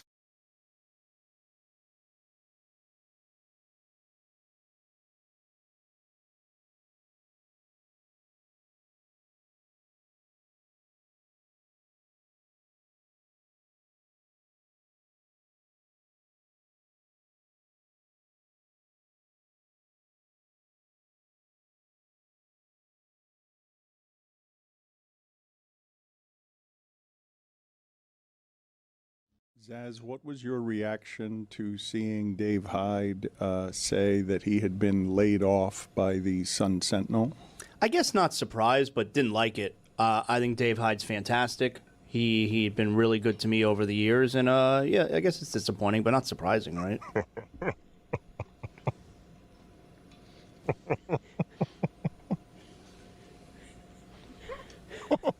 Am I led to think that Greg Cody's secretly happy about Dave Hyde being laid off? I reject the implication of my inner voice. And I was surprised, if we're being honest. Would not have been surprised had he just said, I'm retiring. Very surprised that the Sun Sentinel had the audacity to lay him off. That to me was surprising. Is it true, Greg? There's a rumor going around. I don't know all the context, but there's a rumor going around that when someone arrived here this morning, they saw you in this room by yourself on the phone, and you said, "We won." I cannot confirm that. No, I cannot confirm that at all. I've got, I have nothing to do with that. So, we had plenty to do with it. What's going on here? The last cowboy standing. All right. Yeah, I am the last cowboy standing, although I'm sitting right now. Cuddled up next to our wife. I should be on a horse. Gave her a nice spoon from the back. Said, honey, we won. All right. Inner voice, you're fired. I want a new inner voice. What am I, Dave Hyde? Oh, God. What a great day. All right. This is going off the rails. I have nothing but respect for Sun Dave Hyde. Sentinel, for having the courage. Courage? Yes, Quite the the courage to do the right thing. Honestly, it should have been done years ago. We could have called this race long ago. Okay. I'm the man. Did what needed to be done. Okay. Hey, that's what I'm talking about.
Tom Brady, I'm guessing, would not like you ordering for him. And I think in general, athletes are going to have some control stuff that makes them predisposed to not want someone else to pick their preferences for them. I think they're more likely to have some control stuff there than the rest of us. The chef is going to bring you to the table and bring what he feels is the best of his abilities. You're going to be like, no, I don't like shellfish. Sorry. Weenie.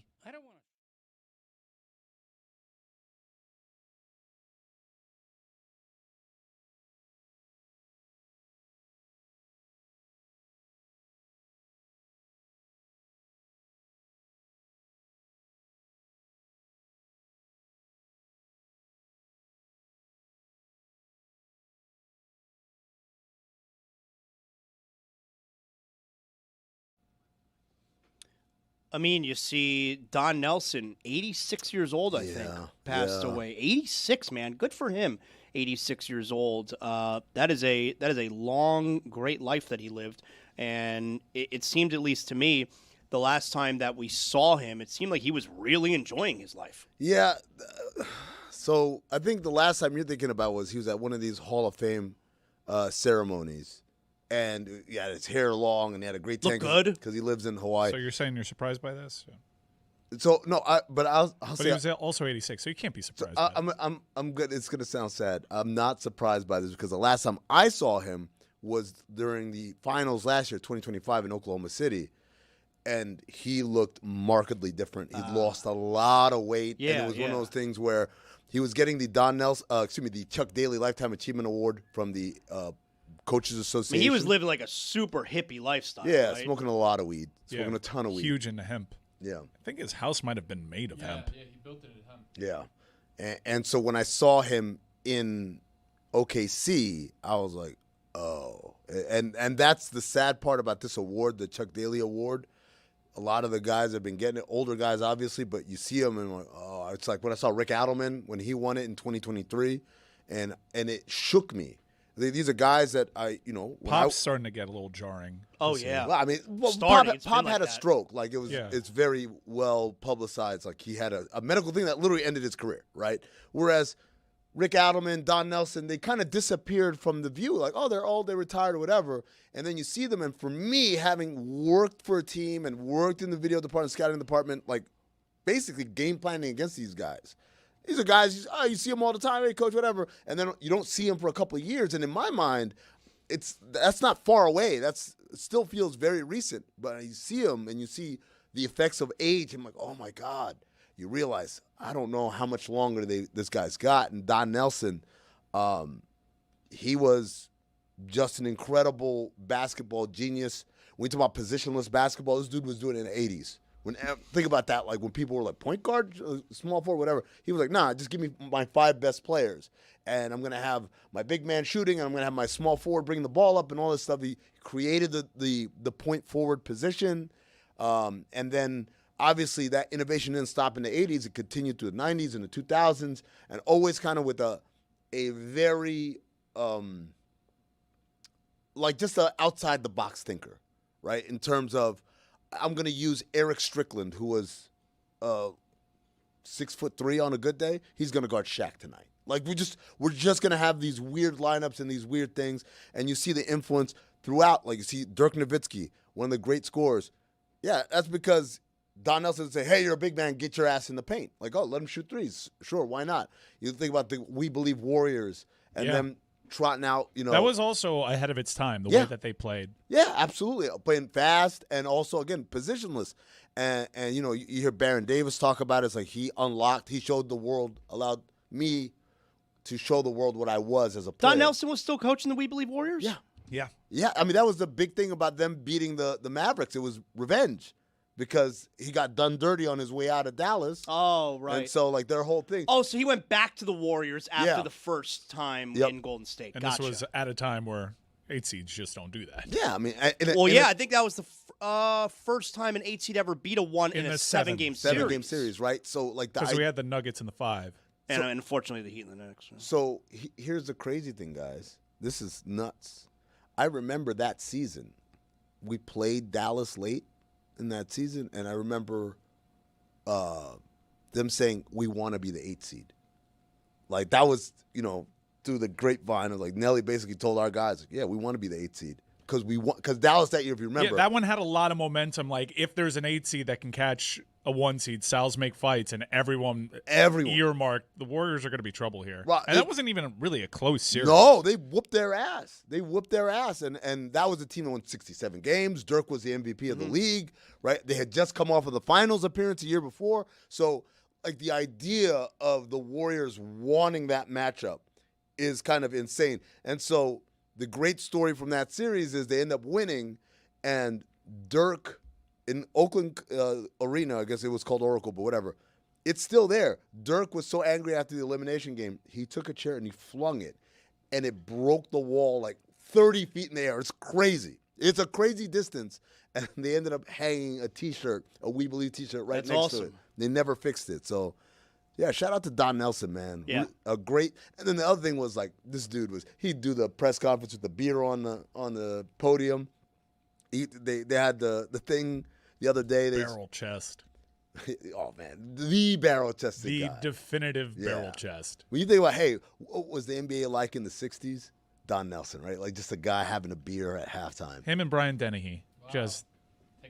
should I top 5 barrel chests? Yes, give me top 5 barrel chests. Wow, Number you one come is up Don with 5 Nelson. good ones? Let me think. Hey. All right. So Don Nelson, that's a good job there remembering Don Nelson. I mean, thank you. I'll tell you what's not a good job is it's what that joke you wanted to make about Belichick's kid? No, whatever. Why don't like you just say it? I can make whatever jokes about Belichick and the Belichick family that I want.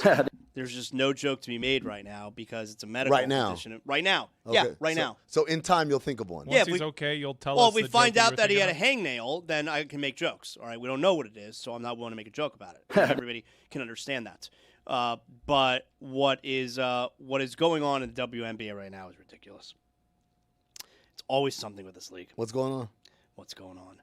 When is something not going on with this league? All right, and I'm not even talking about have you kept up with Sophie Cunningham, Dejanay Carrington, flagrant foul? Yeah. I mean, Caitlin Clark picked up a technical foul the other day for accidentally bumping into a referee in the middle of a play. Got rescinded though. This is such a stupid league. They rescinded it. I know, but still, like, what if they lost the game by 2 points? All right, you don't get to take back loss. So anyway.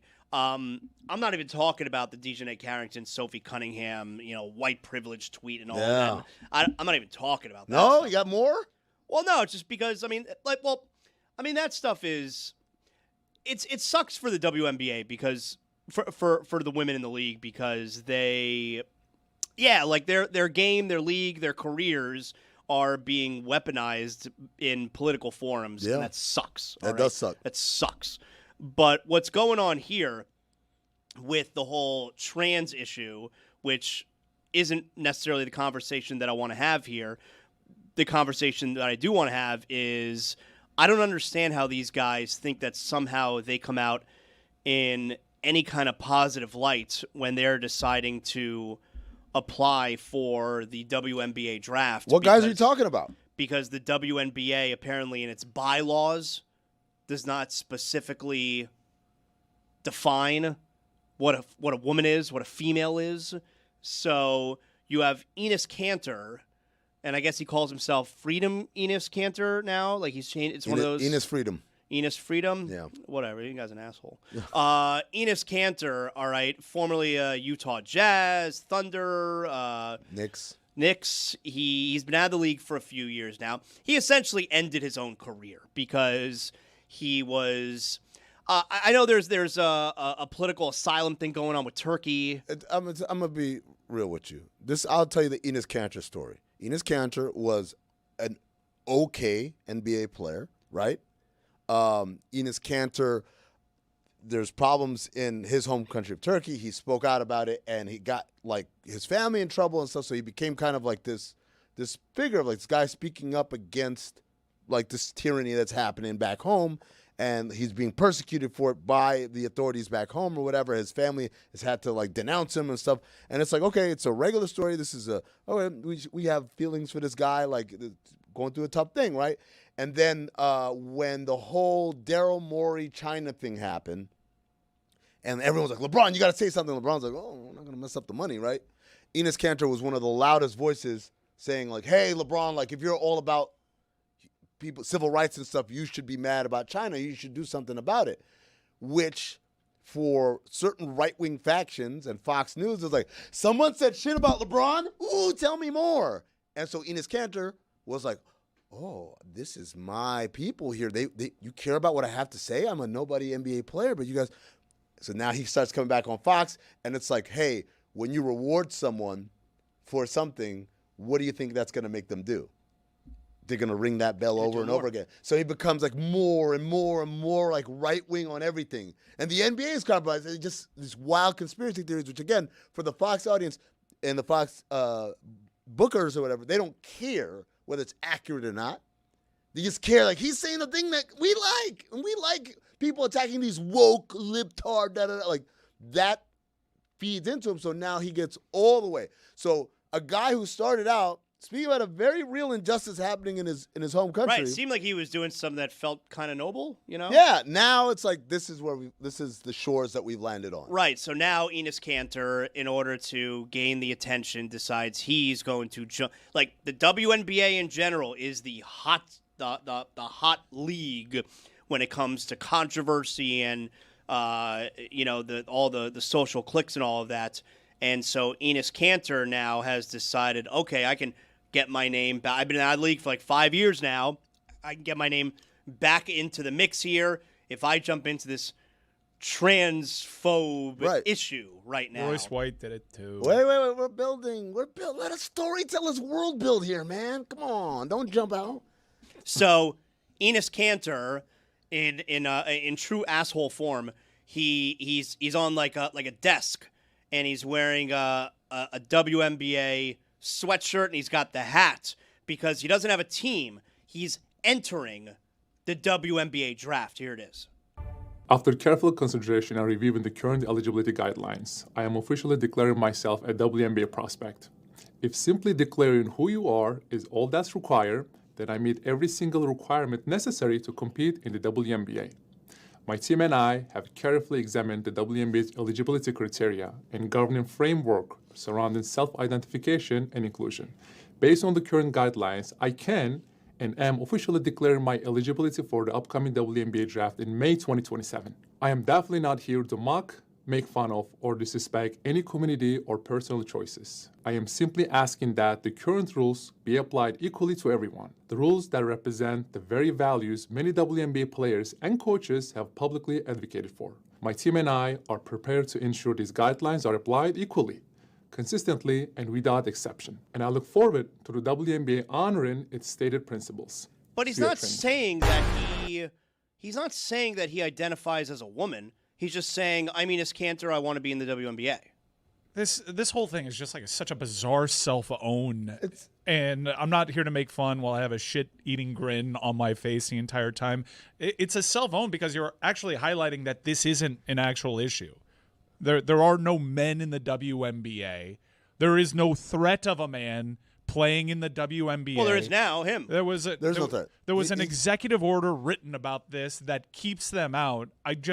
I understand because it's such an easy issue because it's a culture war thing and it's a winning position for them. And when things are going poorly, they amplify that. But this is pathetic. This is just basically what's the trending topic on Twitter? Oh, Yeah.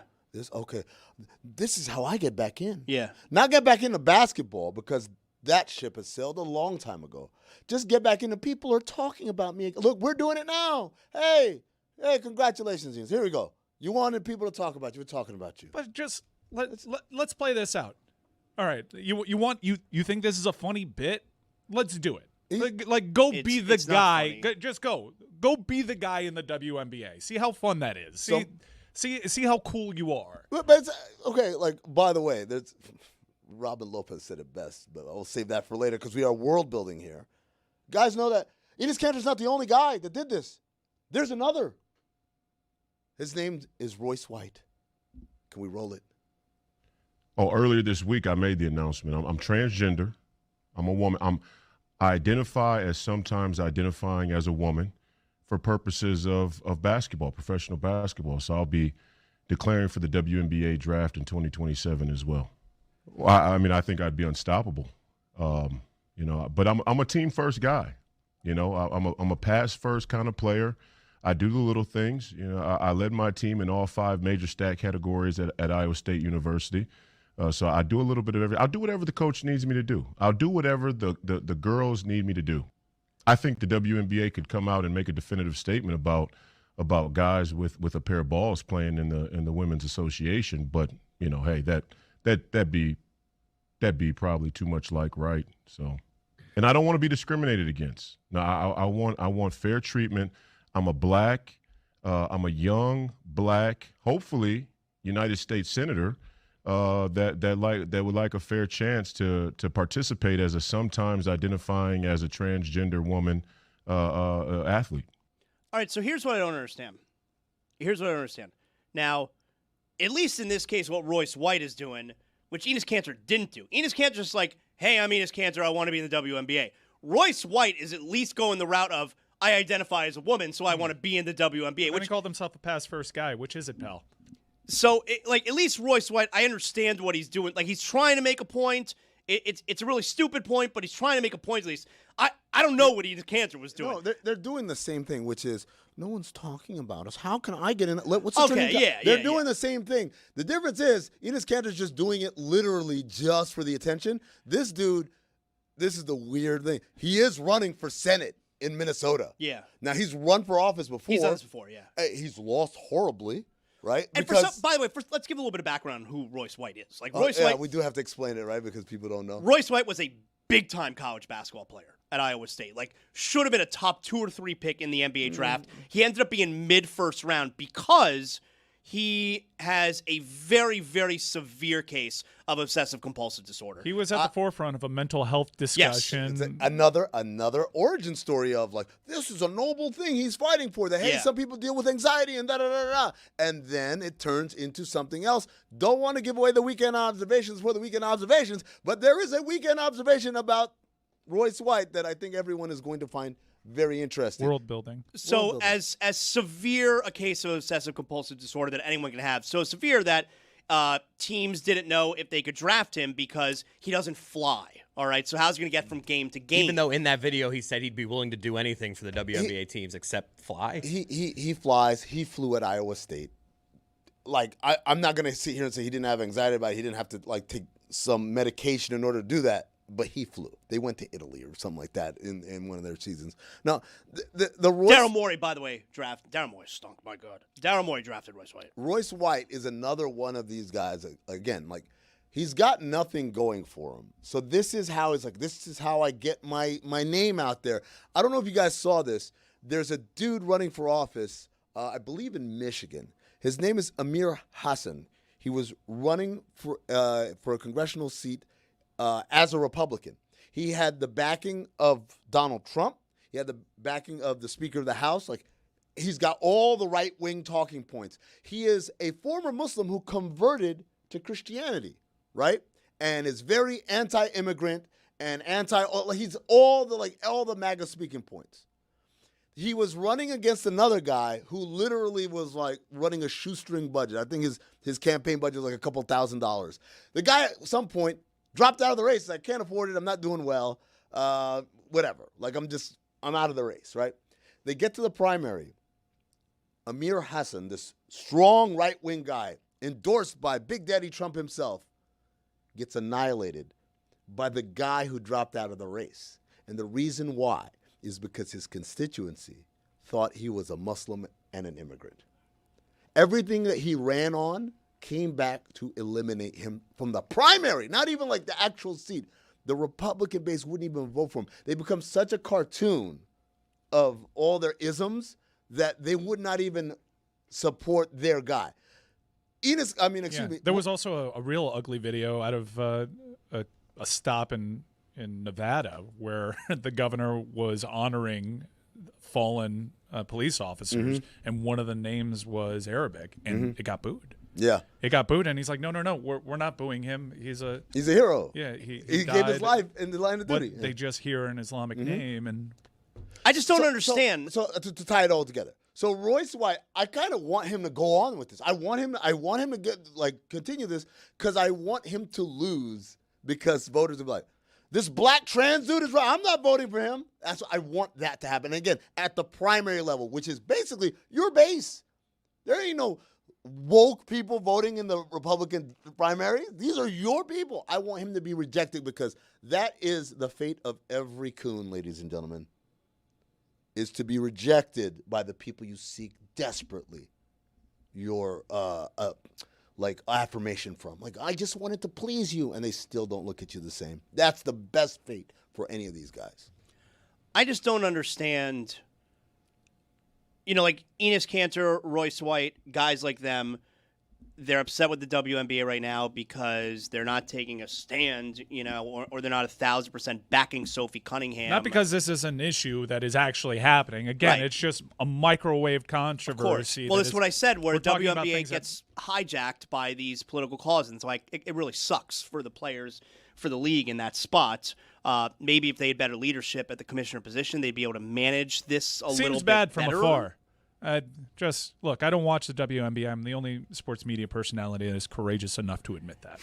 All right? But it seems like it's a bit of a tire fire. Everything is bad. This is what I would say to that particular point. If it were a tire fire, we would not be talking about it. This is the price. This is why I tell my WNBA brothers and sisters that cover that league, that love that league, I said, this is the price of popularity. Your thing is it now. And so part of it is you get all the assholes who come in under the tent. You can't curate it. Like, only the cool people will like this. Think about every artist. What the WNBA fan base is going through right now is my favorite band that I saw at Las Rosas play. Now they're playing the Kaseya Center and they sold out, right? Because you guys weren't there when such and such song came out. That's what's happening, right? Yes, you're going to get a bunch of casuals. People don't even care that much because it is a popular product, because it is exploding. And in a weird capitalistic way, this is not a bad thing. It's bad because of the political undertones, obviously. But in terms of a business, it's good for business. But I do want to highlight one thing. This is from Robin Lopez. Robin Lopez, who I've known for 18 years now. We drafted him in Phoenix. Who do you like better, Robin or Brooke? I don't know Brooke. I know Robin. So you like Robin better? I like Robin because that's the guy I know. But you like him better? I know him. I will always pick the person I know over the person I don't know. Okay, so you like him better than Brooke. So got it. You don't like Brooke Lopez. Okay, go on. Hate Brooke Lopez. Quote, biggest issue. If you're being drafted, people are saying we want you around for 4 years. And I can't imagine anybody wants Enes Kanter or Royce White around them for even 4 minutes. We've seen this illustrated whenever Enes is near Turkey or Royce comes close to logic/reality. And that's a fact. The best part about this is let them declare they're going to go undrafted.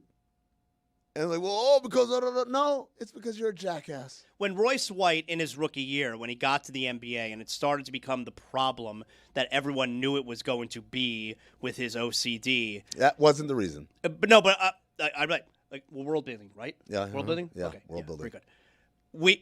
People were if I'm remembering it correctly, were afraid to be critical of him. Whoa. Because it's whoa, you're being critical of someone who is dealing with a very serious mental health condition where it's no, we want to be critical of him because he has a mental health condition and he's also a huge asshole. Zaz, this was Amino Hassan's introduction into the world of NBA Twitter and NBA media. I was literally fresh from the last thing I did was like a call on draft day to one of the guys I work with my intel report on Royce White. He would have been a top pick if not for the bullshit, right? It has nothing to do with the anxiety. Spoiler alert, right? So I come into, now I'm in the media. Now I'm doing stuff, and I'm thinking to myself, wow, like these people are going to be like, oh, this dude was on the inside. He's got all these insights and stuff, da-da-da. And I was shocked by these people. You can't say that. I'm like, what are you talking about? This is real. You wonder why a guy doesn't get drafted? You wonder why a guy flames out of a league? It's because of these very real reasons that I have that I've been like kind of sharing with people. And it blew my mind that there was this cottage industry of like you got to be a certain way, talk a certain way about things, and there's certain things you can't criticize. In the same way that Mike moments ago said, I'm the only media person who doesn't watch the WNBA. With the courage to admit it. Willing to admit it. With the courage, exactly. But that's the point. Like, because there are a bunch of people who don't follow. Right. But to say I don't watch the WNBA becomes in itself like, oh, you're one of them. No, whatever. you couldn't be critical of Royce White in his rookie year. Dog, That's why I bravery was. should be commended. Yes. We're going to pin a little brooch on you. Say it. But also, I hate Angel Reese. That's equality. For no reason whatsoever. No reason whatsoever. I'm glad you said that. So you were critical of him. Of course. Of course. I had the book on why. Because that was a thing. Sophie's Like, you cool. better not I say like- anything bad about this guy. I call really all the cool hell. with Sophie, just for the record. You got to use the voice when you do that. Well, the bit is a bit of an asshole. I'm also workshopping a bit about how like people say like the basketball name that people say now that Kobe's gone at the basketball court now is Angel Reese, but it's not a good thing. What do they Anytime- shout? They just shout Angel? Well, whenever it's I have the a me putback, bound. it's like, you know how people say Kobe? Yeah. So, if you saw over the weekend, there were some great clips going around. There was an Ogeron family wedding. Oh, my God. So Tell me they all sound like that. I'm still workshopping it, though, so I'll let you know when I get it. Okay, thank you. I want to play a game here. World building. So Ed Orgeron's son got married over the weekend. Okay. And so we have like what I think it's like 30-something seconds. It's like a montage of like him seeing his son's bride for the first I don't remember a first reveal with the in-law, but they do some sort of first reveal. Like his son is not in the room because he can't see her. I think right? his son may be in the room, but like we're gonna see him here. Oh, I thought you're not supposed to do that. Maybe he already did the first look. Maybe the groom did. So like I don't know the details here. I just know we're gonna get. You don't know shit, do you? We're gonna get a first look. Is this another situation where you No. thought he just said Paul, but he said No. this whole name? All right. This one I feel really good about, but it's going to start with a first look. We eventually get to his speech during the wedding. It's about 40 seconds. I want to play the game over-under. Over-under. I'm setting the over-under at 2.5 for football references. Things that he is pulling from his coaching bag. Anything that references football, that's what I've set the over-under. 2.5? 2.5. Hammer In the 40 over. seconds? It's like it's somewhere between 30 and 40 seconds. Hammer the over. Yeah, I'll go over. All right, they're all taking the over. Let's see here. Let's roll it. Wow! You're absolutely gorgeous, Miss Ogeron. Oh, how about that? Oh, way to go. Yeah, having a blast. You did good, son. You did some recruiting.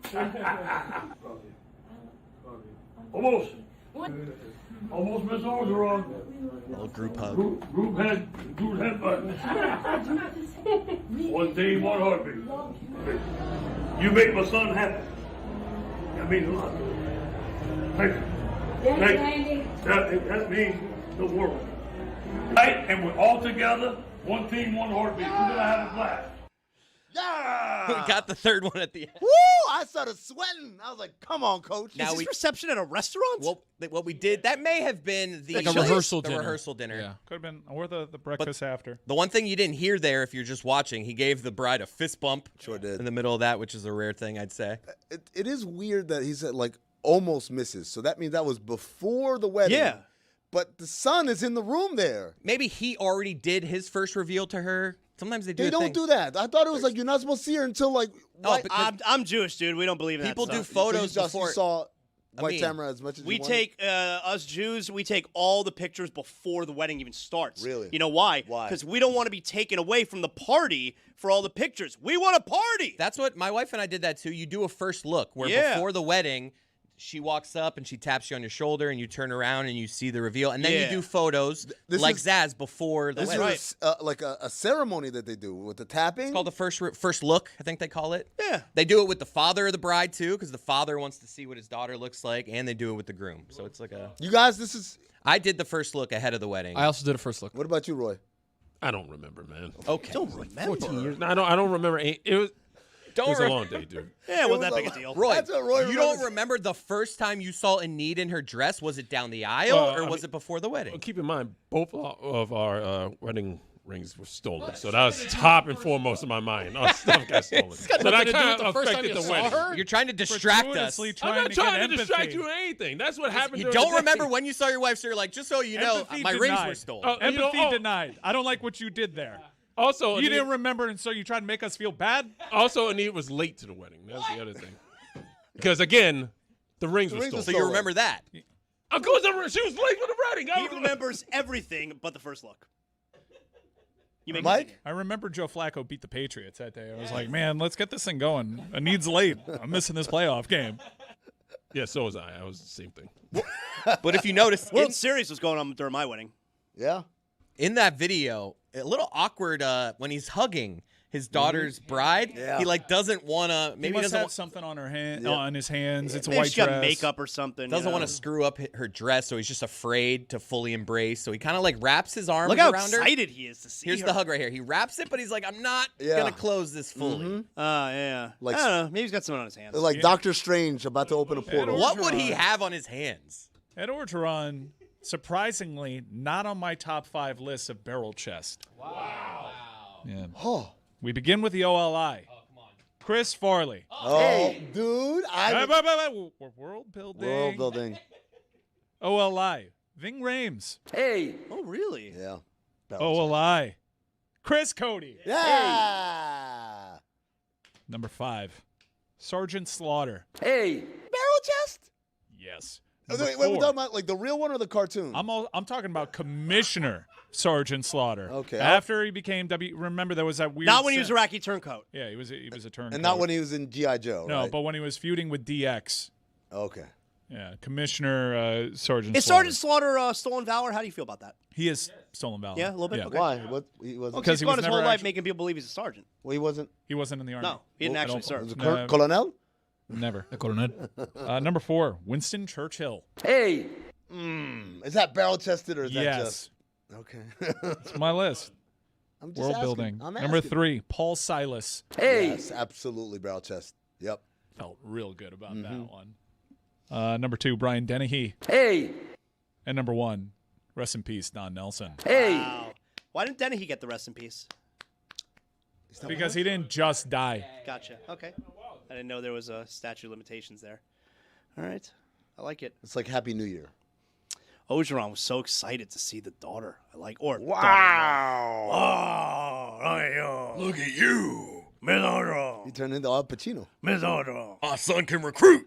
I'll tell you, man, all you guys here are girl dads, right? Is everyone I'm looking at a girl dad? Wow. All of you guys. Amin, are you a girl dad? I don't disclose the gender of my children. All right, that's weird. So, anyway. Oh, geez, WNBA. Wow. I guess, I don't know. You guys must think about this. I don't think about this stuff at all. Paying for a wedding, your father of the bride. Now, Ogeron's not father of the bride, it's father of the groom. But father of the bride, that has to be something you think about having to pay for weddings one day, right? I've started thinking first about just her dating. I'll get to the wedding part later. The part I'm scared most about now is just, my daughter's going into third grade and she's already talking about boyfriends, so it's a little scary. One of the first thoughts that went through my mind when I found out it was a girl, I'm like, damn, I'm gonna have to pay for that wedding. Yeah, that's what I'd be thinking too. Yeah, I'm like, the Zaslow family famously hasn't paid for a wedding.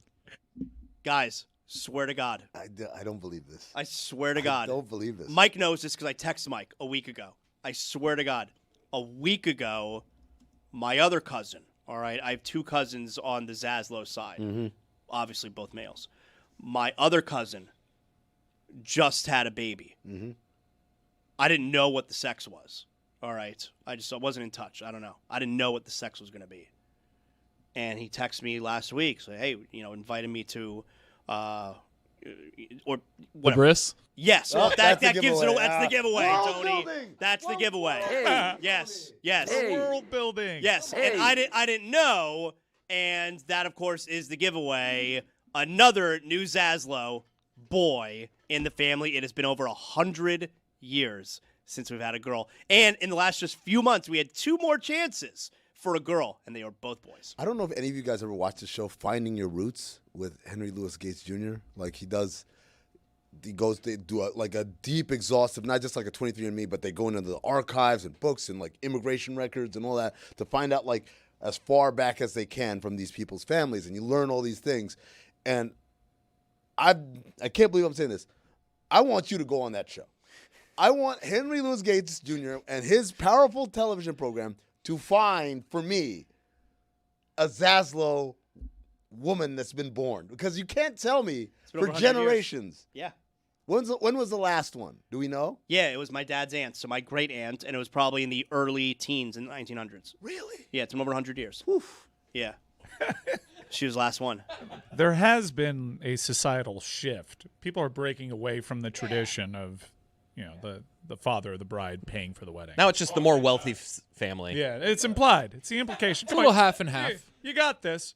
Oh, it's like should I put my credit card? I'll go halves on the rehearsal. Okay, but still, there's no scenario where the father of the groom is paying for everything. There is a scenario where the father of the bride is. There's no scenario where the father of the groom is. Ed Orgeron's there. He's made a couple $1 million. Like, hey, I'll take care of this one. Hold on. I'm about to say, like, allow me to contribute. I have a friend of a friend who got married to the son of like Ted Leonsis. There's no way Ted Leonsis, one of the richest men in the country, is like, what y'all got on it? Y'all got it, right? Come on, man. Like, okay, but that's There's out an of choice at implication. least. That's out of oh choice. no, you're saying out of obligation. Yeah. Yeah.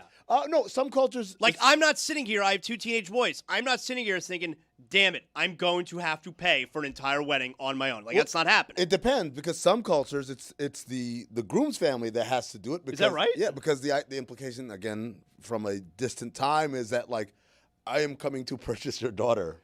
The dowry. The dowry, yes. So in America. We don't do that anymore, right? Who's to say? I've started saving a little bit. Wow. Yeah. I put a little bit away. Yeah, I put a little bit away. I put a little like nest egg that I put in the money market. I'm gonna let it grow for the next 20 years and see where I'm at that point.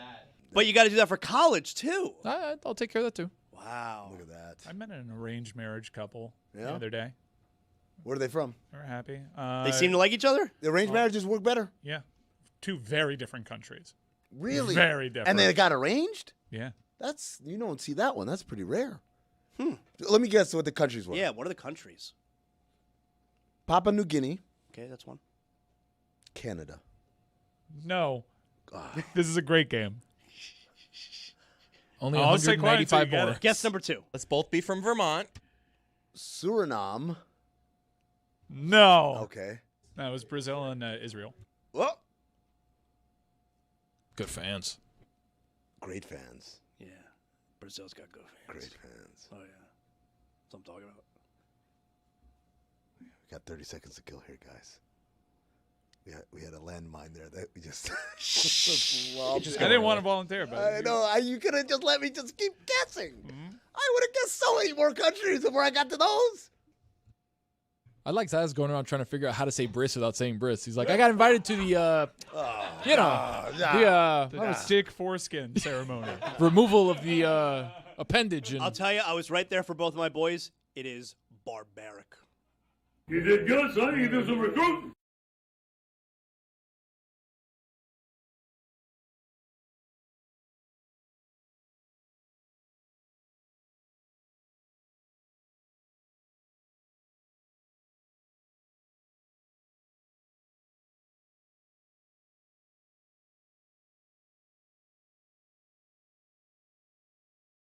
going to his restaurant then? I've Yeah, been to pick what I like. Bring me a lobster. Bring me a filet mignon. I've been to a restaurant with you where someone brings you out a bunch of stuff. And? I mean, and that's not my preference. That's not my preference. But- Not only that, when a restaurant gives me a free meal, it happens a lot. I don't want to brag. Generally, I say to the chef, "Thank you very much, but I insist on paying." That's what you got to do. That's the play. That's the play. That is not a thing that happens. That's the play. That's We the just play. lied. No. I never want to pay money. No, that's not something I do. Pay money for things. Very cheap. Never turned down a free meal. It's an old wives' tale. Me being very cheap. Who shot John? I'm the opposite. I still don't understand when, why, or how "who shot John" is used. Call up my wife. She'll explain it Well, to you. I'm It's sitting in the right car next to on the you. way to a restaurant. It's in the car on the way to a restaurant. It's like the family can't agree, and my dad will just be like, guys, I don't want to play Who Shot John. Because it gets to a ridiculous point. It's frustrating for me. And those three words generally silence and cause the conversation to veer in a direction, sharply, in a direction that I prefer. Who's John? That's the question I have. Who is John? Why did someone shoot him? It's a generic name. You know, it's not a specific person. Why did someone shoot him? Because he was upsetting them so much. You know, I'm in the car with John. We're going to go to Alice's restaurant. And With Bernie Parmalee? And we're headed to the restaurant, and at the last minute, John says, or if you prefer, we'll go to the House of Nuts. And I say, no, we're going to Alice's restaurant. And then he insists, the House of Nuts is great. Haven't you heard? Who shot John? Let's go. Come on. Forget about it. We're going to Alice's restaurant. Arlo Guthrie, 1967. You like to take your wife to the House of Nuts? I mean, it's a place we go to. Yeah? How often? It depends on the kind of nut I'm interested in. You know, I love A Brazil. sizable one. I love Brazil nuts. Yeah. Good fans. Good fans. Really good fans. Brazilian nut? Well, it's a good nut as well. Legume.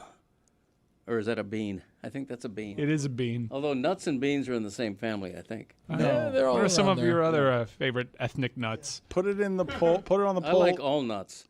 I love pistachios, but I insist on deshelling them myself. Hell yeah. You give me a bag of pistachios that have already been shelled, I'm going to turn it back. That's Okay? right. Thank you. Insists on paying. I don't believe him either. I don't. What a whopper. Okay, but just say things sometimes. imagine how to Please grow- get close to the microphone. If you're Jalen Brunson, how to grow your legend even further. You become known as the super celebrity who owns New York City, but when the finest restaurant wants to pay for your meal, you say, "Chef, really, really appreciate that. I'm going to insist on paying." Nah, But you just thank leave an you so awesome much." tip. You just leave an awesome tip. Well, that's the other alternative. You know, instead of leaving the same 8-10%, you know, you're actually going to leave maybe a $20 bill. Oh, you pay. You I know, pay. I'm kidding. And then you turn to your wife and you say, what do we break a window? Exactly right. Yeah. Would we break a window? Oh, what do we break a You're window? ridiculous. And then I said, what do we break a window? That's the kind of place where you can spend more than $100 for a steak. Right? I mean, I've spent $80 in my market down here for a restaurant steak. $15 tip on that. I want to ask. I'm a big tipper. I came for the 60 Minutes thing, literally, and it was awesome, but I stuck around for the thoughts on the Odyssey. Okay, the episode is titled, it's a couple days ago, if you want to go back wherever you get your podcasts. Over the last couple days, something interesting and funny has happened You were talking about good numbers. where I have realized that Mike, and Dan for that matter, okay, because I got this from Dan as well 2 days ago. I am realizing Mike and Dan are listening to Zaslow Show 2.0 for the very first time. No, I listen. I listen to Zaslow Show 2.0 whenever I guest on it. I love the sound of my own voice. So that's what I've realized because I got a call from Dan a couple days ago. And he loved it. He listened to the whole episode. Shirtless FaceTime in bed? And I don't expect him to listen to the whole episode. All right, like episodes are about 45 minutes. I don't expect him to listen to the whole episode, but he clearly sat there, maybe it was in his car, maybe it was shirtless in bed, I don't know, and listened to the whole episode. And he loved it and said such nice things. I'm like, that's awesome. And it's also very clearly the first time he's ever heard the show. Yeah, I've listened to it like 7 times because I've been on it 6. So I like the Zaslow Show 2.0. You enjoyed it a couple days ago. Yeah, I enjoyed it, and I think I've heard like ones here and there. Like when we made the finals in hockey and in basketball, I'm like, yeah, let me listen to a caretaker of South Florida That's sports right. and do his character bit. I love it. I'm a huge fan. It's not a character. Yeah, it is. You do. Come on, you have a bit. You're amplified, like The Rock. Wow. Any hoodles. I stuck around for the thoughts on the Odyssey, which I thought I got them all. You loved my thoughts on the Odyssey. Well, it starts. We get off to a real hot start because the way that you start. See, I have a hard time remembering. I wish I could remember exactly Here's what I'm how saying. it started. Tony, who doesn't know his elbow from his asshole. What? Yeah. Well, I mean, it's true. It's just this. Getting it straight on a podcast, you can at least invite me on and tell me. If anybody knows two things about me, number one, I'm not a cuck, and number two, I always tell the truth. Even when I lie, I always tell the truth. Tony, who doesn't know his elbow from his asshole. What was the context there? I don't know. I do 3 different shows. I do this show, I do Zaslow Show 2.0, and I do ESPN Radio. I can't keep track of And what Mystery I said on Crate. each. And 4. Yeah. And Mystery Crate. But the Bolivian cut is Zaslow Show 2.0. Yes. That is the Zaz talking do to what I nobody want. else, which is why he's developed.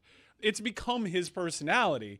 The reason why he creates all these different voices, and he's having a conversation with himself. Yeah. And so he has like these really eccentric parts of his personality that are essentially a cast. Yeah. It's a one-man ensemble. It's great. I'm a big fan. And when you said Tony doesn't know his elbow from his asshole, I'm like, all right, I'm in. But then you started going down your review of the Odyssey, and I was familiar with some of the takes. What a movie. But then I found out you were a racist. What? Yeah, you were a racist. Why would you say that? Yeah, now I could be mishearing Why things. would you say it? Yeah, why would you Why be would a you racist? say that? Why are you a racist, dog? Why are you making things up? All right, so for the audience, we did clip this section where, You that- better not be taking me out of context here. No, You're no, gonna play I'm something. applying all the context I possibly can. I wasn't in right. charge of grabbing the context. All right. But I was in charge of being the driving force of calling you a racist. So what am I talking about here? Play the clip. People are having a go at the movie for 2 reasons. Number one, for Lupita Nyong'o, who is playing Helen of Troy, who, is white in, I guess, the other writings of the book, in the writing of the book, and maybe in the other movies, that Helen of Troy is white, and in this, Lupita Nyong'o is obviously black. You get the whole discussion of should a black actor be playing a white person? Should a white person be playing a black actor? Although it's never that other way, right? It's never the white person playing the black person. It's a black person playing the white person. And then everybody freaks out and gets upset about that. It's really stupid. So it sounds like you're disappointed that John Cusack isn't playing Shaft. No.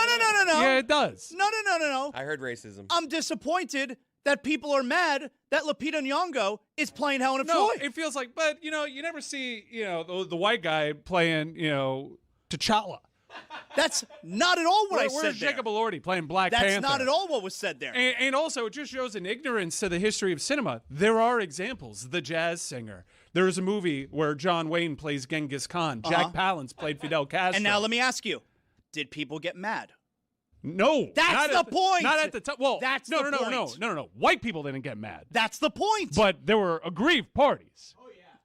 That's the point. No, but it didn't seem like the We're point. on the same side here. It's not just the point, it's the presentation, though. It's a because presentation. the way that you said it did presented like a confuse racist. Mike, because what you said was like, it's never black people playing the white people. guy never It's watched the white Gandhi? people playing the black people. Hold on a second. You know about Gandhi? Hold on a second.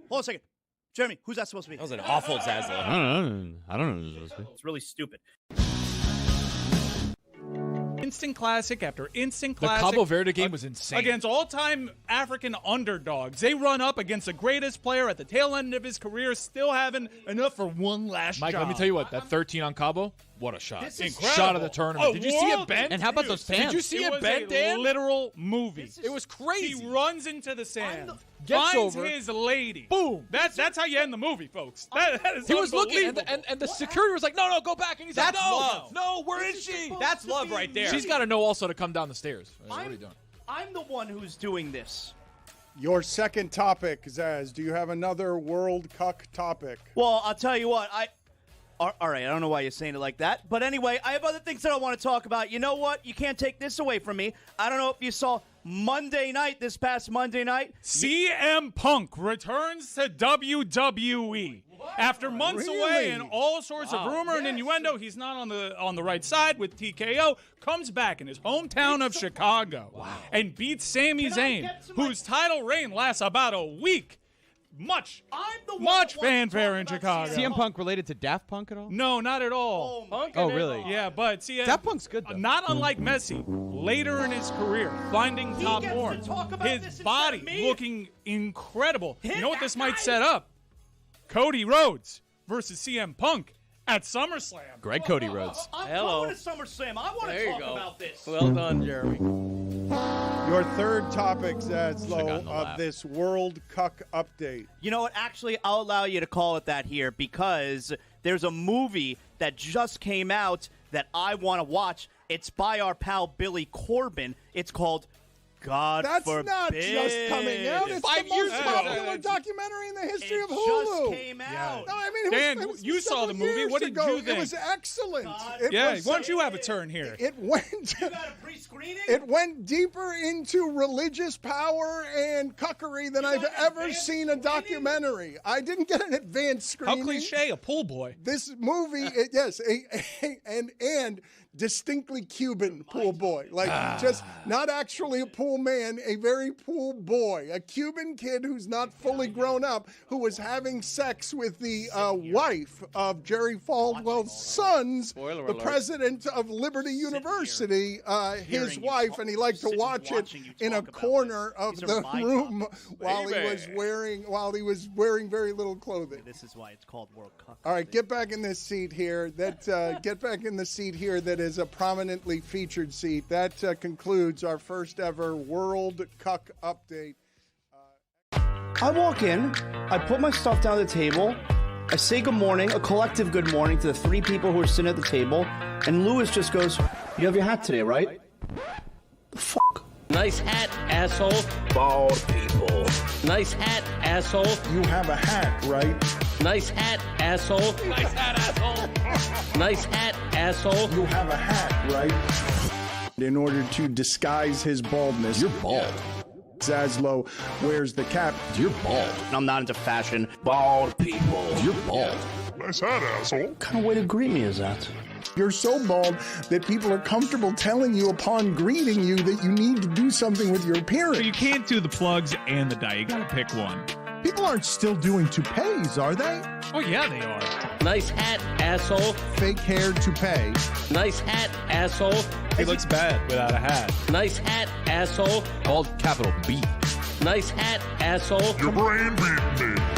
Why is it okay for everyone to make fun of people who are bald? Just because you're bald doesn't mean you can take it out on other people. You're bald! You say the toupee business is booming. Google Jamie Foxx toupee. Dom Capers. Bald people. I'm sorry, Sass. I was just looking at Bill Self and Carl Ravitch. Zaz, what was your reaction to seeing Dave Hyde say that he had been laid off by the Sun Sentinel? I guess not surprised, but didn't like it. I think Dave Hyde's fantastic. He'd been really good to me over the years, and yeah, I guess it's disappointing, but not surprising, right?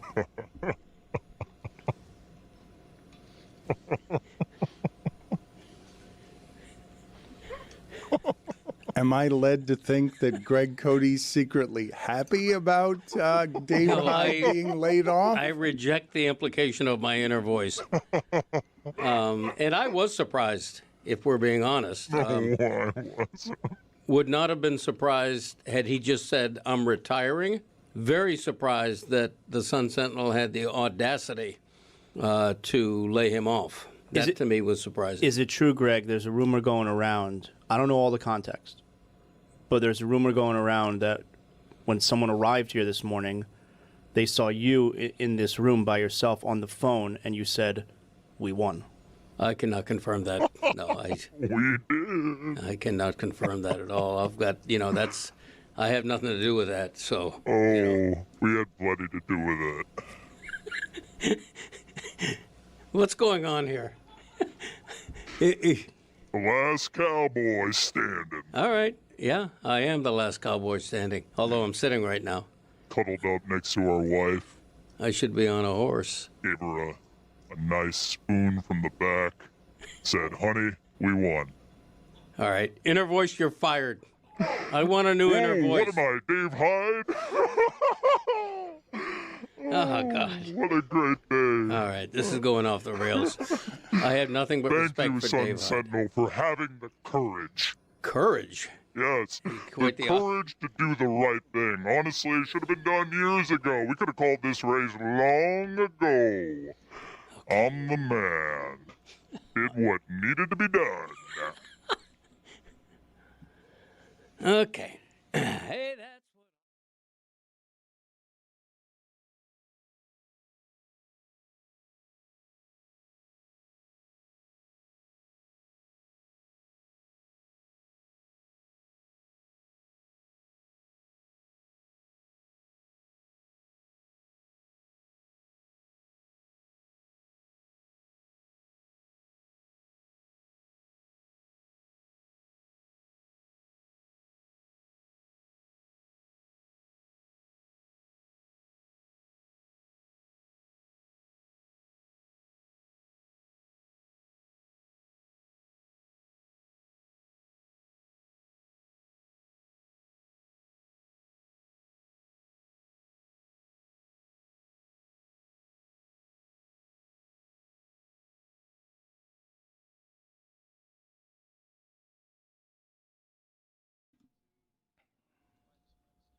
Have you ever heard of a couple where they get divorced or they're not together anymore, and then they get back together, and the man he takes a victory lap of "I told you so.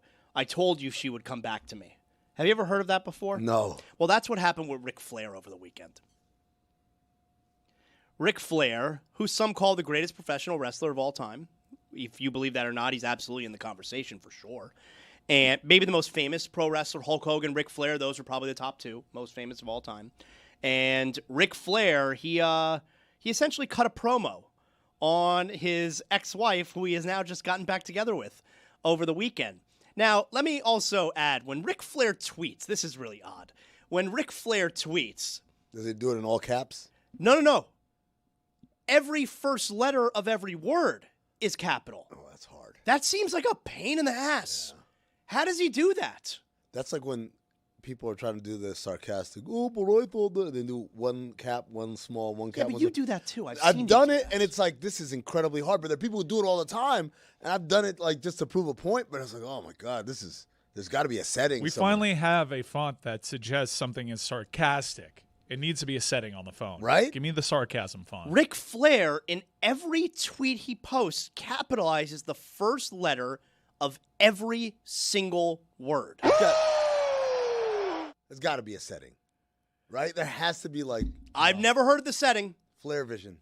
But Ric Flair, he tweeted out over the weekend, and it's a picture of him and you know, I guess his ex-wife, Mrs. Flair, who he's now back together with. And it says here, I told you, it was only a matter of time until you came running back. At least I know I'm in good hands because you have always taken the best care of me out of anyone in the whole world. She finally figured out there is only one Ric Flair and only one James Bond, and currently Ric Flair is available for any kind of action. Let's see if Wendy still has it. LFG. What's that stand for? So he tells you at the start there, I told you it was only a matter of time until you came running back. Now, I just wonder, I would like to know how long into the relationship being renewed did he then go and send that tweet? How long do you think it took? Is it within minutes? Do they consummate once again? It's like, all right, we're definitely back, so now, you know, let me tweet. Did he have it saved in the drafts? I wonder how long it took for him to do this. It took him a while because he had to do capital letter on each word. I was thinking for a second, there's got to be something like some system you put in like a sentence and it gives you back like, but no, there's one word in here that's all caps. That makes you think he's doing this every manually. Word at a time. He's doing it manually. That's wild. The time-honored tradition of Ric Flair going viral for something and then walking it back. Oh, did he walk it back? Yeah, already did. Oh, really? Yeah, I don't think that was like super popular with Wendy. Yeah, probably really? not. Oh, I Can't imagine Probably. why. Oh, here it is. Okay, he did walk. This is just a couple of hours ago. All right, what do you You say? want me to read this to you too? Yes, please. I'm reading this for the first time then. It's once again a very nice picture of him and Wendy. He says here, Wendy and I are not renewing a relationship. We are renewing a 34-year friendship. She has her own residence, and I have mine. Okay. She is coming to Tampa primarily to take care of her parents, who are both in their 80s and not in good health. Wendy will continue to do what she does best, travel the world, and help people who are struggling in other countries. I'll resume what I do best and love most, which is attending public events and signing autographs and meet and greets. Please don't turn something positive into something negative. How can anyone do that? If that's all you have to do, find something better to do. The one part I am sure of, which she reminds me whenever we speak, is that she will always be there for me if I get sick again. And I was sick for 2 years. All caps. Her whole family will take care of me. Find someone else to hate on. Wendy and I are good. Boy, how could anyone have thought from the first tweet yesterday that he was implying something different? I got to tell you right now, doesn't sound like they're back together. No. Sounds like they still might be enjoying their company. It sounds like he was told to put that tweet out. He's a crazy person. It's been... But Nature Boy's been on one. This is a lunatic. I thought when you guys said walk it back, he had to walk back the whole I told you so part. Like, hey, let's not make it seem. But it sounds like he walked back the whole we're back together again thing. Yeah, she's just coming down to take care I of read that parents. as like there's no official title on it, but she's coming back to town and we might hang out every once in a while. I read that as I just said I'm coming back to town. I didn't say I'm coming back to you. I take care of my parents. So, we're friends. How could anyone have think he was implying something different when he wrote, she finally figured out there's only one Ric Flair and one James Bond, and Ric Flair is available for any kind of action. He is a lunatic. Let's get to weekend observations. It is time for him to share his game notes. No one in the media will tell you what happened better than my boy. Weekend Observations is brought to you by Miller Lite. Legendary moments start with the light. Zaz! Hard Knocks is on TV. Oh! Hall of Fame game is in the books. And Daniel Dopp is on my TV screen. You know what that means? No. Fantasy season is back. Nice. What a Hall of Fame induction, by the way. Shout out to Adam Vinatieri's speech. He roasted Peyton Manning's forehead and made a Bill Belichick, Jordan Hudson cheerleading competition reference. You know what that means? Well, PTFO guest spot incoming. Right? It's only a matter of time before he's on there. WNBA. Experiencing ratings success and unprecedented popularity at the expense of nonstop attention from all the wrong people. Reminds me of when Lil Nas X had the biggest song in the world. Had to show up everywhere dressed in a ridiculous glittery cowboy outfit. I believe the literary inclined among us call that a Faustian bargain, right? You want to be popular? You want to be successful? I do. I'll do anything. You'll do anything? Wear this all the time. Everywhere you go. Meet and greets, going to school, you got to wear like this glittery cowboy hat. Monte Ellis saying that if you swapped him out for Steph Curry, the Warriors experience the same kind of success. That is the truest insight into the mindset of an NBA player.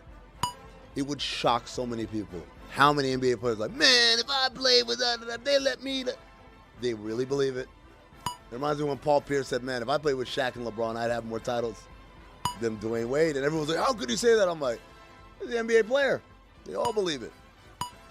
Raiders head coach Clint Kubiak holding Kirk Cousins and Max Crosby out of practice as a punishment for fighting would be like if we gave Dan the week off for having bad tone.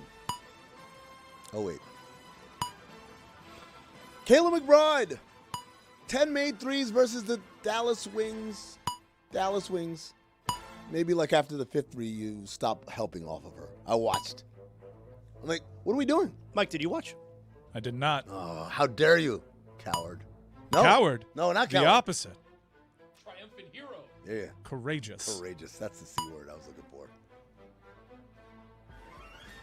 Having acid reflux is like having a guy walk down a hallway holding a vat filled to the brim with the acid from Who Framed Roger Rabbit. In my case, the acid is a Miller Lite bottle, And then there's some asshole who does that tap thing on the top to make it start overflowing. Classic gag. Dude, I was acid refluxing like nobody's business last night. What does acid reflux feel like? It feels like fire is coming out of you. Like you're like burping up your own like deal? No, like I could feel the acid creep up. Yeah. Like it wasn't just gas, it was a liquid. It's just during the day? Happens at all times. It happens a lot at night because you're laying down. When you're standing up, it kind of like drains, I guess, back to your stomach. When you're laying down, it starts to slosh up. What causes it? Sometimes drinking. TBD. You know, To be determined. Who knows? Who really knows? Who knows? Some Nobody foods, knows. maybe. Yeah. He's not here to take a quiz. Royce White and Enos Kanter are attention-seeking jackasses. Haynes King is a winner. Teddy Bridgewater is retired. I didn't know he was unretired. Wasn't he coaching in high school? Yeah, here in Miami. He was in the league.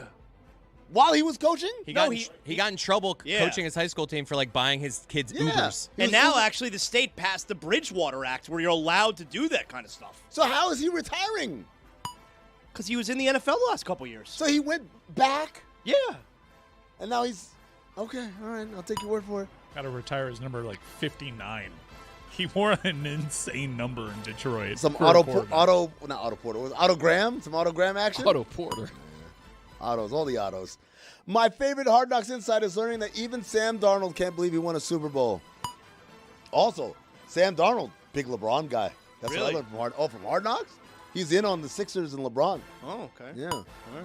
Dug up my intel report on Royce White, the one that I wrote literally when I was working for the Suns and I was scouting him.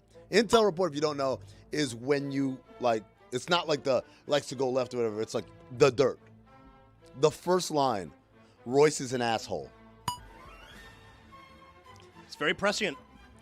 Is the name Devontae the NFL version of Jalen? Might be. Right? 21 players in NFL history have been named Devontae. Some spelled D-E, some spelled D-A. The very first one to debut was Devontae Adams in 2014. He was 21, meaning he was born in December of 93. The same month, Jodeci's Diary of a Madman was released. Ladies and gentlemen, Devontae Swing is the originator of the name Devontae and all the Devontaes afterward.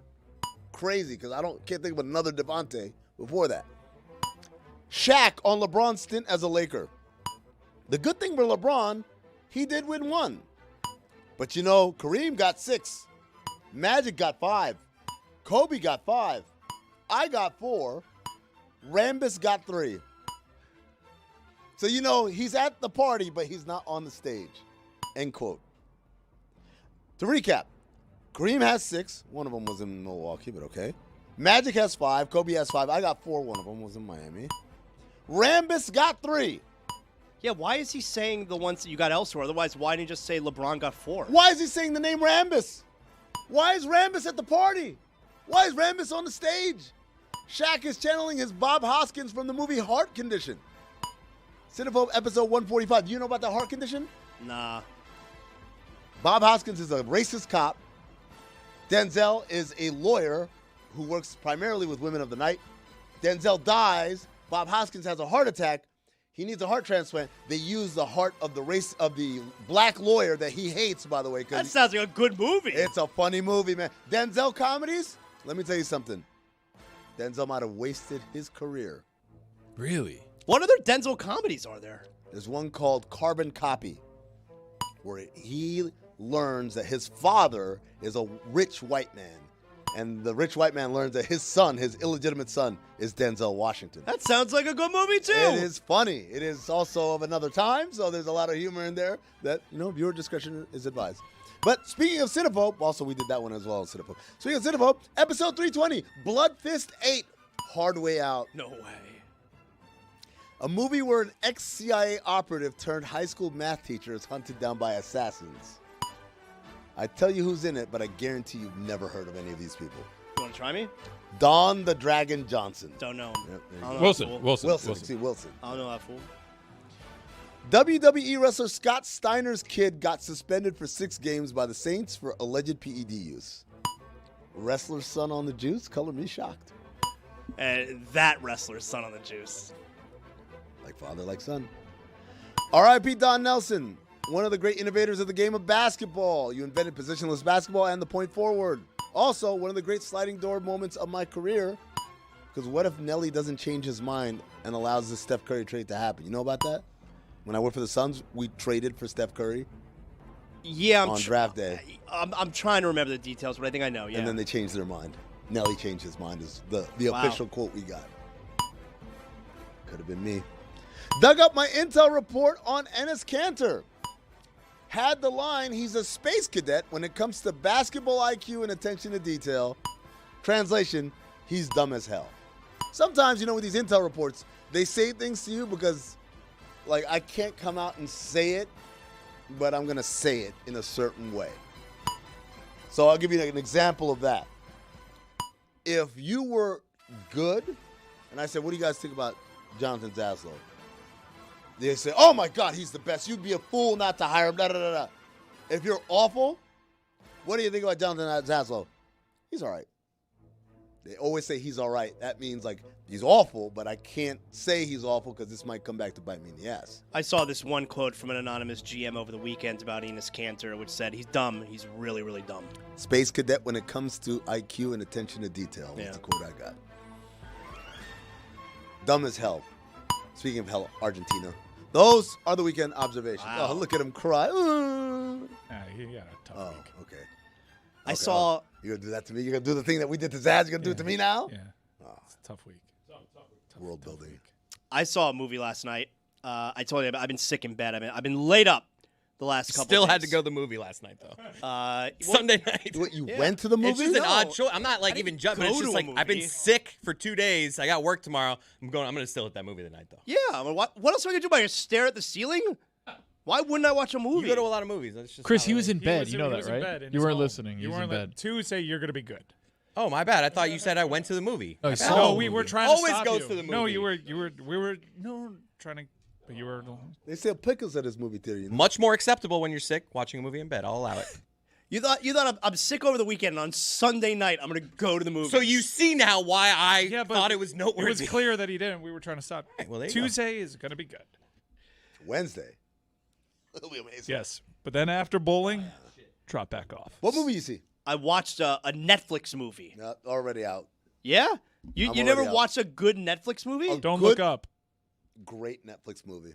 They're good But Netflix also had a movies. theatrical release, right? What about Hialeah? No. What? That movie was good. No. It was fun. I mean, come on. Come on. It was No, fun. no. You've That gone movie too was far. fun. I watched a new Netflix movie last night called War Machine. It's with Alan Ritchson. He's Reacher. What do you say? Yeah. Well, you want me to recite the whole movie to you? Yeah. What do you say? He said Yeah. a lot of things. It's a big part. Yeah, it's called War Machine. He's essentially Reacher, in a war. He's just being Reacher. So just a movie of Reacher. Yeah. It was really good though. I'm not gonna spoil it for you, but He's just got one speed. He's just Reacher. yeah. Trust me, buddy. Oh, no, he was in Playdate. A comedic term. Was he Reacher and Playdate? No, it was funny. Extraction. Good Netflix movie. Extraction is good with Yeah, Hemsworth, and right? Extraction 2. Yeah, the That's second when one. His last name is Rake, and he kills a guy with a rake. Yeah, that is a good movie. The last good Netflix movie I saw, I think, was Red Notice, and that one wasn't supposed to be a Netflix movie. It was supposed to be a wide release, but the pandemic happened. I'll tell you what is a good Netflix movie. Bird Box. You saw Bird Box? I hate Bird Box. What? With Sandra Bullock? Yeah, there's not multiple Bird Boxes. Dude. I don't know. Maybe there's another Bird Box out there. You didn't like Bird Box? No, it's dumb. Man, I like It's Bird a Box. quiet place, but with your Mahershala eyes. Ali is also in it. I know. Look, they pay money. They pay really good money to these guys. They're not doing it because of the artistic integrity. They're doing it because they're paid a lot of money. Yeah, you don't know good movies. They do baseball great, too. And we're going to have Hunter Sports. Pence on, and we're going to be touting that. I like Netflix movies. I like Netflix TV shows. I like Netflix sporting broadcasts. Netflix movies leave a lot to be desired. Unless they greenlight my movie, in which case, I love Netflix movies. Well, I saw yesterday this War Machine with Alan Ritchson, 66% on Rotten Tomatoes, so it's worth watching. No, that's not worth watching. Yeah, if you just want to chill while you're sick in bed and watch a cool war movie. You know what I do when I want to chill? I watch old movies. I watched Casino yesterday on my flight. Really? Oh, my God. Forgot how great that movie was. Sharon Stone, underrated. It's a great movie, but at the beginning of the movie when they show, Sam getting blown up in the car. Spoiler alert. And then you see the dummy right before. Come on, you got to do Floating better away? editing. You got to do better editing. What about Pretty Woman? You know about that Pretty Woman? I've never seen it in its entirety. You've never seen Pretty Woman? I've seen it in bits and pieces. Rewatched Pretty Woman over the weekend. I don't want to. I'm good. No. Good. Great movie. I'm good. Great movie. Julia Roberts. Underrated. Let's welcome back Hunter Pence to the show. 4-time All-Star, 2-time World Series champion, analyst, obviously, NBC Sports Bay Area, and he is on the call for Netflix's Field of Dreams game, which is this Thursday, at 7:30 p.m. Eastern Time. Hunter, you know about that Pretty Woman? Oh, yeah, that's a great movie. See? Really? When's the last time you saw it? The 90s movies, the last time I saw Pretty Woman, it has been a long time. I actually saw that. That was like one of the riskier movies I watched as a kid. And yeah, I remember just really enjoying it. Obviously, Julia Roberts, Slippery Little Suckers. There you go. Did you ever have... Okay, You know? so one of the more risque movies that you saw in the 90s, do you have an experience where you watched one of those movies with your parents? You're a kid, teenager maybe, and it was embarrassing? Not exact. Oh, yeah, I guess there's multiple times. Anytime they're kissing, there's always some random comment. Because I grew up, we had one TV, so whatever... Dad decided to watch is what we all watched. And yeah, that was definitely one of the ones that was probably more embarrassing, but it was also awesome. It's a good movie. I've told you, Amin, right? When I saw Silence of the Lambs for the very first time, late 90s, saw Silence of the Lambs for the very first time, was watching my parents, and the scene where Buffalo Bill shows the mangina, that was bad. Watching with my parents, that was bad. That was very embarrassing for me. 7:30 p.m. Eastern this Thursday, Field of Dreams game. Hunter, when's the last time you saw Field of Dreams? Ooh. I've watched it twice recently just to kind of rehab and recap and be ready for this. And honestly, it brought me back to memories as a child. And I think watching it as an adult, because I only remember it through that kid's lens, which is why I might need to see Pretty Woman again. But it really kind of stands up, and I see it in a beautiful way, the magic of baseball. I kind of got teary-eyed and with James Earl Jones and his quotes of when they're having that big moment of, do you sell the farm, Ray, or do you keep the farm? And he's like, they're gonna come, Ray. It's gonna be like they're dipped in magic waters. Baseball is what reminds us of what is good and still could be. It was just I don't know, I got chills. But it definitely made me emotional and reminded me of kind of my childhood and how, baseball is about your family. It's about your dad. It's about the love of the heroes. I was going to say, do you still cry when, he's having a catch with his dad? Because to me, Field of Dreams, it's the ultimate movie where the scene is coming and I'm still going to cry. Jumanji for me. Jumanji gets you? Yeah, that's a great memory, actually. At the end, when he finally the game resets. Going with the Rock or with Robin Williams? No, the original Jumanji. When everything resets and his dad who had left for the party and they had a big argument, right? But then he comes back because he forgot his scarf or something. But the kid has lived a whole lifetime and is so sad and appreciative, and the father just I just walked out. What happened? Yeah. And man, I'm starting to get emotional right now. Do you think Hunter? Do you think do the younger players today? Have they even seen Field of Dreams, do you think? I don't think so. Maybe some of them. I think it's probably, probably 25, 75 would be my guess. Yeah. The older players definitely still have, but I think it's less than it used to be, because it was when I was growing up, it was a must see. We watched it almost on every road trip, and but I definitely did. To answer your question, I got emotional just when Shoeless Joe, when the lights turned on him, and and he's just there, and the fact that he's following his heart and listening to this, and just the feelings of baseball. But yeah. Jumanji, I could see that as well. Also, what is it? A League of Their Own. Always, it got me when I was a kid. It still gets me today. Do you have a favorite baseball movie? It was used to be. Oh my gosh! Obviously, The Sandlot's up there. The Natural was my favorite as a kid. Probably. Oh man, the Bull Durham was probably my favorite as I grew up, just because it's so spot on to what my minor leagues was like. It does a really, really good job. But Field of Dreams, now watching again, I can see why. It's just it's written so well. The message is really beautiful, and it just it brings back the magic and the wonder of baseball for me, who's covering it, played it, always seeking to get better at it, but also remembering just how magical the game is, besides just like trying to, be the best or get the most out of everything. Hunter, you ever seen The Scout with That's a good movie. I love that movie. I love that movie because yeah, go ahead. Is that the one where I've seen several of these. Does he get like a guy? He's like a crazy guy that you got to remind me of this guy. I definitely think I've seen this one. Where he's a scout. Yeah. Yeah, he's a scout. But does he get a guy from like a random place and the guy's kind of crazy and he has to like helicopter in or Brendan Fraser. Yeah, you've seen it. There you go.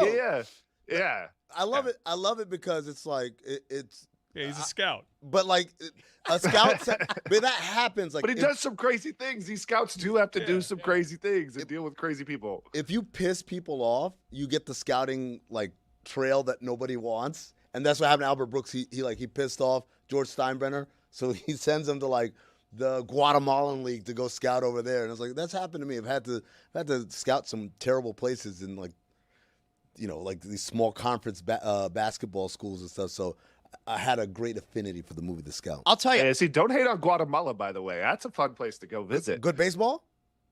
I mean, I don't know about their baseball, but they have good coffee. I went to some coffee farms out in Guatemala. Beautiful Lake Atitlan. It's a magnet. Very kind people. Yeah, I know it's not Guatemala. I know it's not considered a great movie. I love Mr. Baseball with Tom Selleck, man. Every time it's on, I could if it's like a lazy Saturday or Sunday afternoon, I could totally stop on Mr. Baseball and watch. You ever seen Mr. Baseball, Hunter? I have seen Mr. Baseball, just because I pretty much watched every baseball movie. Was not a huge fan of that one. I can't believe that none of y'all have mentioned anything, because Sandlot, I feel like, is the hottest topic here in baseball movies. It's like either the best baseball movie ever, or people don't give it any credit because it's kids. Like, where y'all stand on the Sandlot? Are we not Sandlot fans here? No, it's a great movie, but I overrated. No, it's not overrated. How so dare you're you? the ones making all that racket. All right. I respect that. What's that? This is a great new segment where we just ask Hunter Pence if he's seen X movie. That's what this is. Hunter, have you seen this? Have you seen? That's the whole segment that we're doing right here. You can also see Hunter Netflix's Field of Dreams on Thursday night, 7:30 p.m. Eastern time. Let's ask you some baseball questions here, Hunter. Starting off with the Dodgers, is it? They just had the long losing streak. I know they lost again last night after snapping the streak. Is it that how unusual do you think it is for a team that we know is that good, is that talented? They just traded for Skubal, of course. Like, is it crazy for them to have had that kind of a skid? I don't think so. I think what's been more crazy is how well they've done the last 3 years or last 10 years. It's been extremely well run. I think baseball is very difficult. You look at the Mets, you look at the Giants and the payrolls that they have this year, and it not coming together for them this season. The Dodgers, everyone's like, oh, they paid this money and they bought this win. No, they have done amazing things at a fundamental level. If you followed their last 2 playoff runs, really, really impressive stuff. And it is hard to win at the highest level over and over. I don't care how much talent you have, how many players you have. Baseball is a very difficult game to just overpower, and getting hot and the finickiness of baseball and the finesse of baseball and the precision of baseball. These are things that are going to happen. Now, the playoffs are going to be exciting to, I think that the Dodgers are definitely going to get back on track, and we'll see what happens in the playoffs if they run into some of these really crazy hot teams, but definitely not surprised at a couple hiccups, more surprised at how consistent of dominance they've been able to accomplish. It's the likes of kind of the Yankees that I saw when I was growing up and what they were able to do. But even, that run that they had, the Jeter winning 7 World Series, slowly faded away towards the end of his career, not really winning very many since, 2009? Yeah.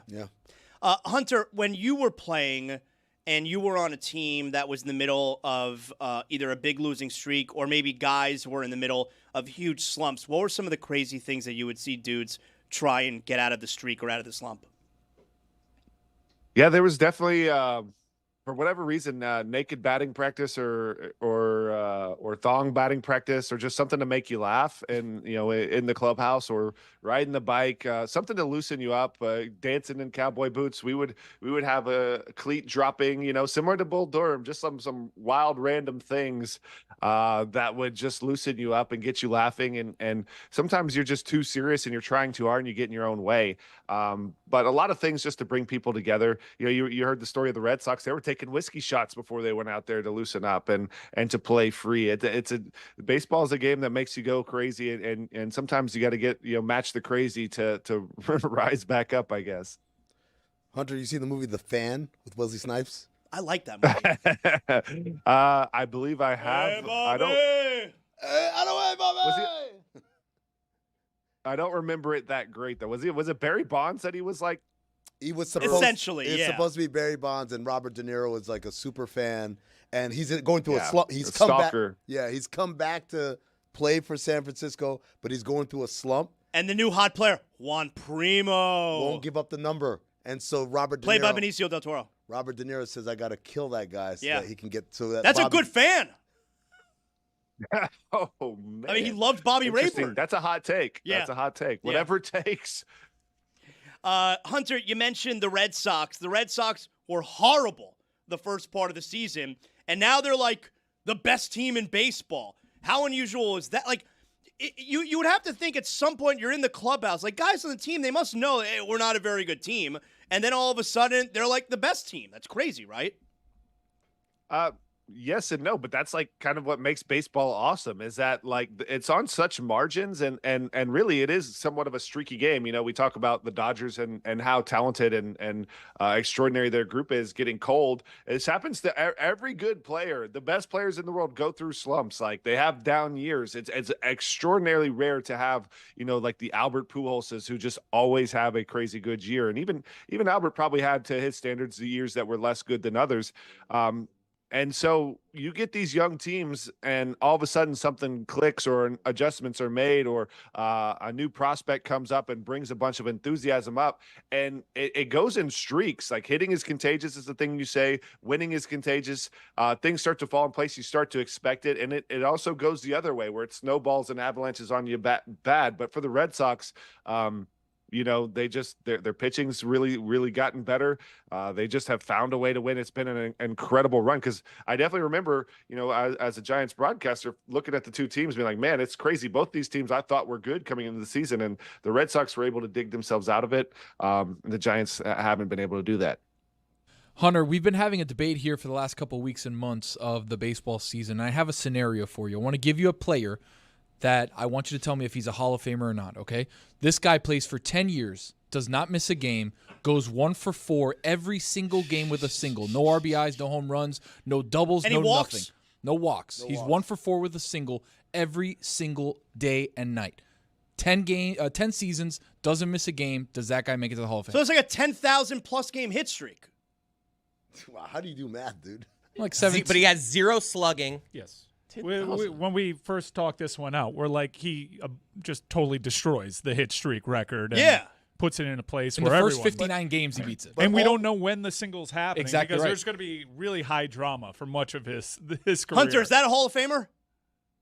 I mean, I will be honest, like hit streaks are my favorite thing. And the way that they're doing the Hall of Fame, I would say that he's not. Just because they don't want to let many people in unless there's crazy numbers. But I mean that hit streak in and of itself, I'd put him in the Hall of Fame. That's insane to do it, get a hit every single game, to play every game for 10 years. I'd put him in the Hall of Fame. And he goes I into don't the think they would sunset today. He only plays 10 seasons and he's done. He's like, I've done what I've accomplished, right? Like I've 1,700 games or whatever it is. I have that hit streak. I bat 250. Nothing else.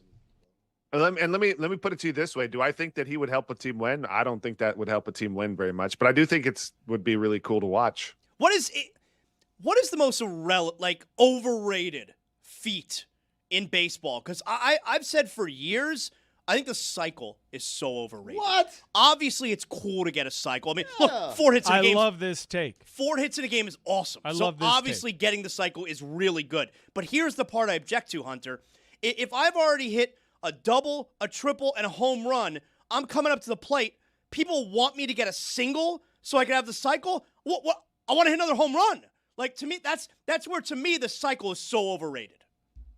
I actually completely agree. It is cool, and like when it happens, it's always exciting, and it's definitely more exciting if they need the triple. Yeah. But like you still would rather them hit a home run than a triple, but It just is one of those things that is rare. It's cool, 4 hits in a game, but I agree with you. I think it's definitely overrated. I think hit streaks are underrated, and that's where, like, when you asked me that question about the 10 years that hit every game, I don't think this guy helps you win that much. But I do think that that's really a fun thing to follow, like, every day, and they take forever. Like, this is a hypothetical player. To really do that is insane. Like, even just like, we rarely see 20-game hit streaks these days. Hunter, you ever seen Brewster's Millions? Best Never baseball seen movie Brewster's ever. Millions. Best, Is it? Best baseball movie ever? Really? It's a great movie. Wow. All right. What's it about? I've never even heard of this Oh, movie, what a honestly. plot, Hunter. You're going to love it. So Richard Pryor plays for like a minor league team, and he finds out he has a rich uncle who dies and leaves him a bunch of money. And so he has two options. He can either take like a smaller amount of like a couple $1 million and just walk away with it, or if he can spend $30 million in 30 days, he inherits $100 million. But he can't have anything at the end of it. You can't own anything by the end of it, and you can't tell anybody what you're doing. And so he still plays for his team, and he just pays for a bunch of stuff trying to spend the money. It's a good movie. That actually is a really cool concept. Like, I got to see it now. You got to. Hunter, before we let you go here, and we'll see you Thursday night, Netflix Field of Dreams game, 7:30 p.m. Eastern time. Is there anything cool that you guys have prepared on the broadcast-wise, being at that park there in Iowa? Do you have anything cool planned that you could actually share with us yet? Well, as I was preparing for this, they really haven't given us a ton of knowledge of, if anyone's going to be there, of any of the uniforms, what they're going to be exactly. So we're just, told that you're going to have to watch the show. There's probably going to be some cool things. And for this broadcast, they're wanting to keep it traditional, have the cadence of, what the Field of Dreams is, the cadence of the movie. And we're really lucky that, it's Phillies and Twins. It's two teams that are both vying for the playoffs. They're in that kind of wild card hunt. The Phillies trying to chase, the Braves for the division as well. So it's going to be an exciting game. And they're, Netflix always, it's been just so fun to be a part of their events, and they find a way to get better each time. And we're looking forward to, there's going to be some sizzle, but I haven't been privy to it. Hunter, you ever see the movie Ed? It's a movie where Matt LeBlanc, Joey from Friends, plays a minor league pitcher. That was a monkey? The team has a chimpanzee. I was thinking of Mr. Ed the horse. No, it has a chimpanzee as a third baseman. Yeah. I haven't seen that one. Man, you got some deep baseball movie knowledge. What about Little Big League?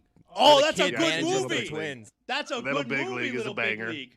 Hunter, excellent job. Have fun at the broadcast Thursday night. Hey, thank you so much. Appreciate y'all having me on the show. And I got to go back to the drawing board on my baseball movie. There you go. Yeah, we gave you some Angels good in the ones. outfield. Yeah, now that one's not so Oh, good. yeah. I've seen that one. That's a good one. Lock it in. Thanks, Y'all Hunter. take care. There you go. Roy, I was a little off Thanks, on Dan. the games played. I said it was- 10,000 plus games. Yeah, it's really like 1,500. Yeah, I was about to say, how are you doing math? It's not even 1,500. How are you doing math? You said 10,000. I Like didn't what? bring my abacus with me. It's 1,620. It's the one where he's a scout. Do you think they invite? Like, do they try and invite Kevin Costner to come? Like, did he throw the first pitch did, of the like, first ever yeah. one? He So- must have, right? So, do they talk about? I can't remember Field of Dreams that well. Do they talk about Shoeless Joe Jackson throwing the World Series at all in that movie? I gotta rewatch it. Because like you say Shoeless Joe Jackson. That's the first thing I think of. The guy threw the World you Series. see the ghost of Shoeless Joe Jackson. Hey, that one time, Pablo wants to do an episode with you right now. Here's the deal. What's the scout about? He's a scout.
Start of the day, start of the day.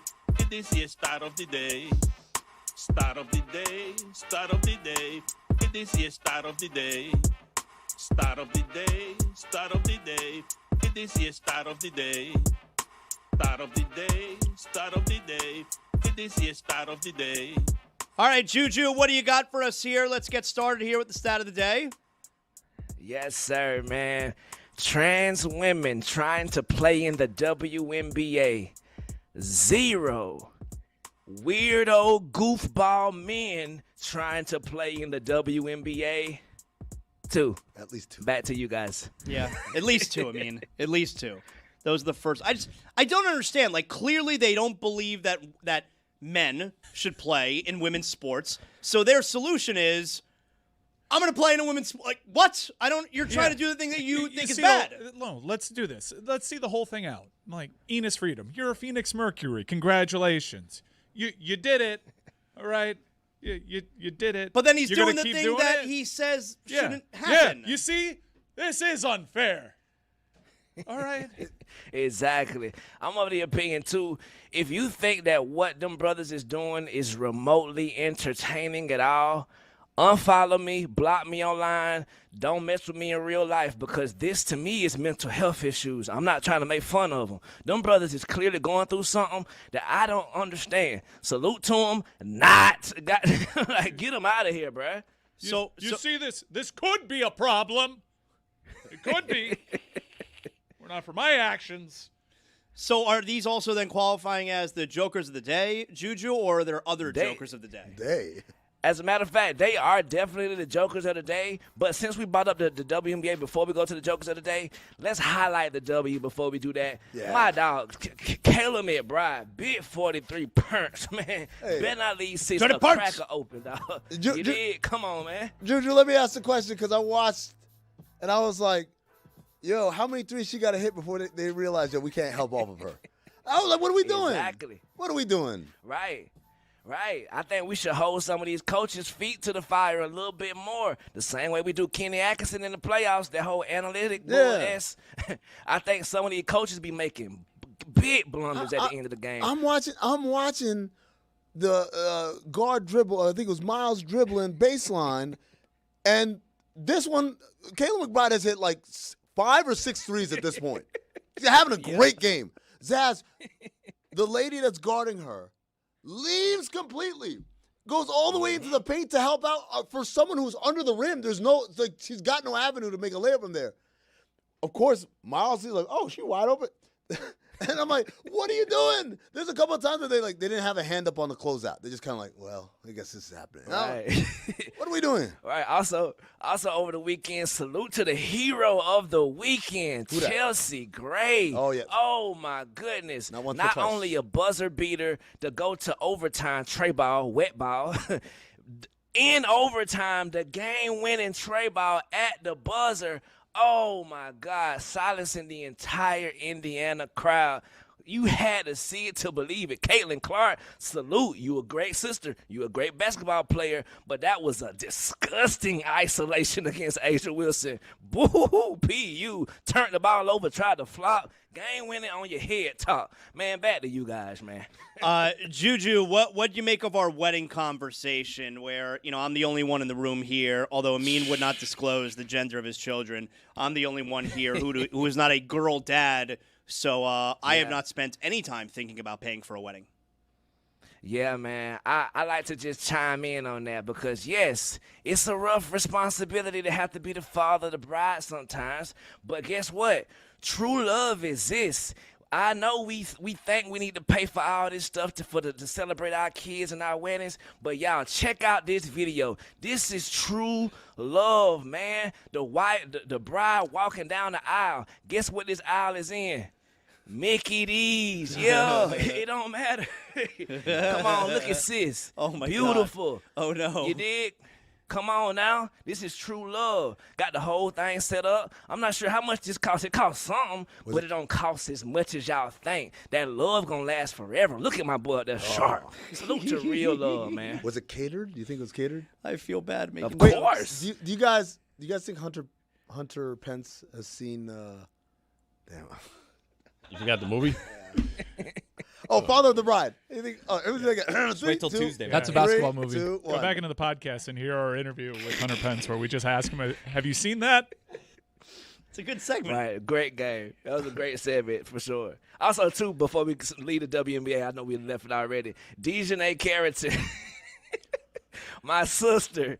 Look, it was a hard foul. I know the world is set up against us sometimes, but sis, not this one, bro. You fouled the hell out of Sophie. But Juju, this is what I don't like. I feel like they're not even allowed to be funny anymore. Like I thought that was a funny tweet. I don't think she was actually. Maybe she was, but I took it as like that's a funny response to what happened. But isn't there also a little bit of read the room right here? Like that's not going to land, even if you are making a joke. Dog, that ain't going to land the way you want it to. Let me tell you something. I don't even know if I can say this one on air. Sydney Colson, who is a menace on threads, had one this weekend that I fell out of my chair. It was I'm gonna just paraphrase. Juju, you know the one I'm talking about, right? Yeah. But fouls in transition, except she didn't say it like that. All right. Salute to see it, man. The best. But yeah, bro. But So yeah. I wanted to do the Andre Iguodala meme to Dejanay. Like, come on, sis, not this one, bro. They gonna use come on, man. Let's spin it in a positive direction here, Juju. We have anyone worthy of a post-show award today? Yes, man. Yes, absolutely, of course. I was so happy to wake up on Monday morning, not let alone have a job, but just to wake up, and then you brothers performed so well, man. First off, I like to give the Pat Paul Award to my brother Monday Chris. Damn. Monday Chris. Tomorrow will be better. Good job, Chris. Good job. Damn. When I heard that live on air and I heard the Pat, I just pretended like I didn't. I'm like, maybe none of them heard it. No, you try to pay someone Pat Paul. Yep. I also like to give the Psychic Award to my brother Zaz for knowing that Mike would not be surprised. Yeah, that was good. Good job. I Good job. was You knew. You knew it. You knew. Yeah, you knew. You weren't surprised. He knew. Also, the Football is Back Award to my brother, the handsome Tony, man. Yes, sir. Good job, Tony. Football's back. Tony, you gonna get on that Aaron Donald workout this week, all right? Let's plan it. Yeah. All 5 gallons. Next, I would like to give the World Building Award to my brother, Amin El Hassan. Good job. Man. Building it. Yeah. Yeah, the world's built. Good job. Built the hell out of that damn world. Also like to give the I Remember Everything Except the Photos Award to my brother Roy. Thank Good you. job, Roy. Thank you. Thank you. I appreciate you. Everybody gets an award. Those rings are stolen, man. Thank you. And lastly, man, the Courage Award, because I don't like the content. I don't like what he's saying. I love him. But at the same time, bravery and courage is due to my brother Mike, man. Yeah, Come good on, job. man. Brave, man. I can You're pretend brave, like I watch it, Yeah. but I have the bravery to not. Yeah, took balls. Mm-hmm. That's a good job right there. Juju, I don't think we have very many polls today. What do we have to revisit?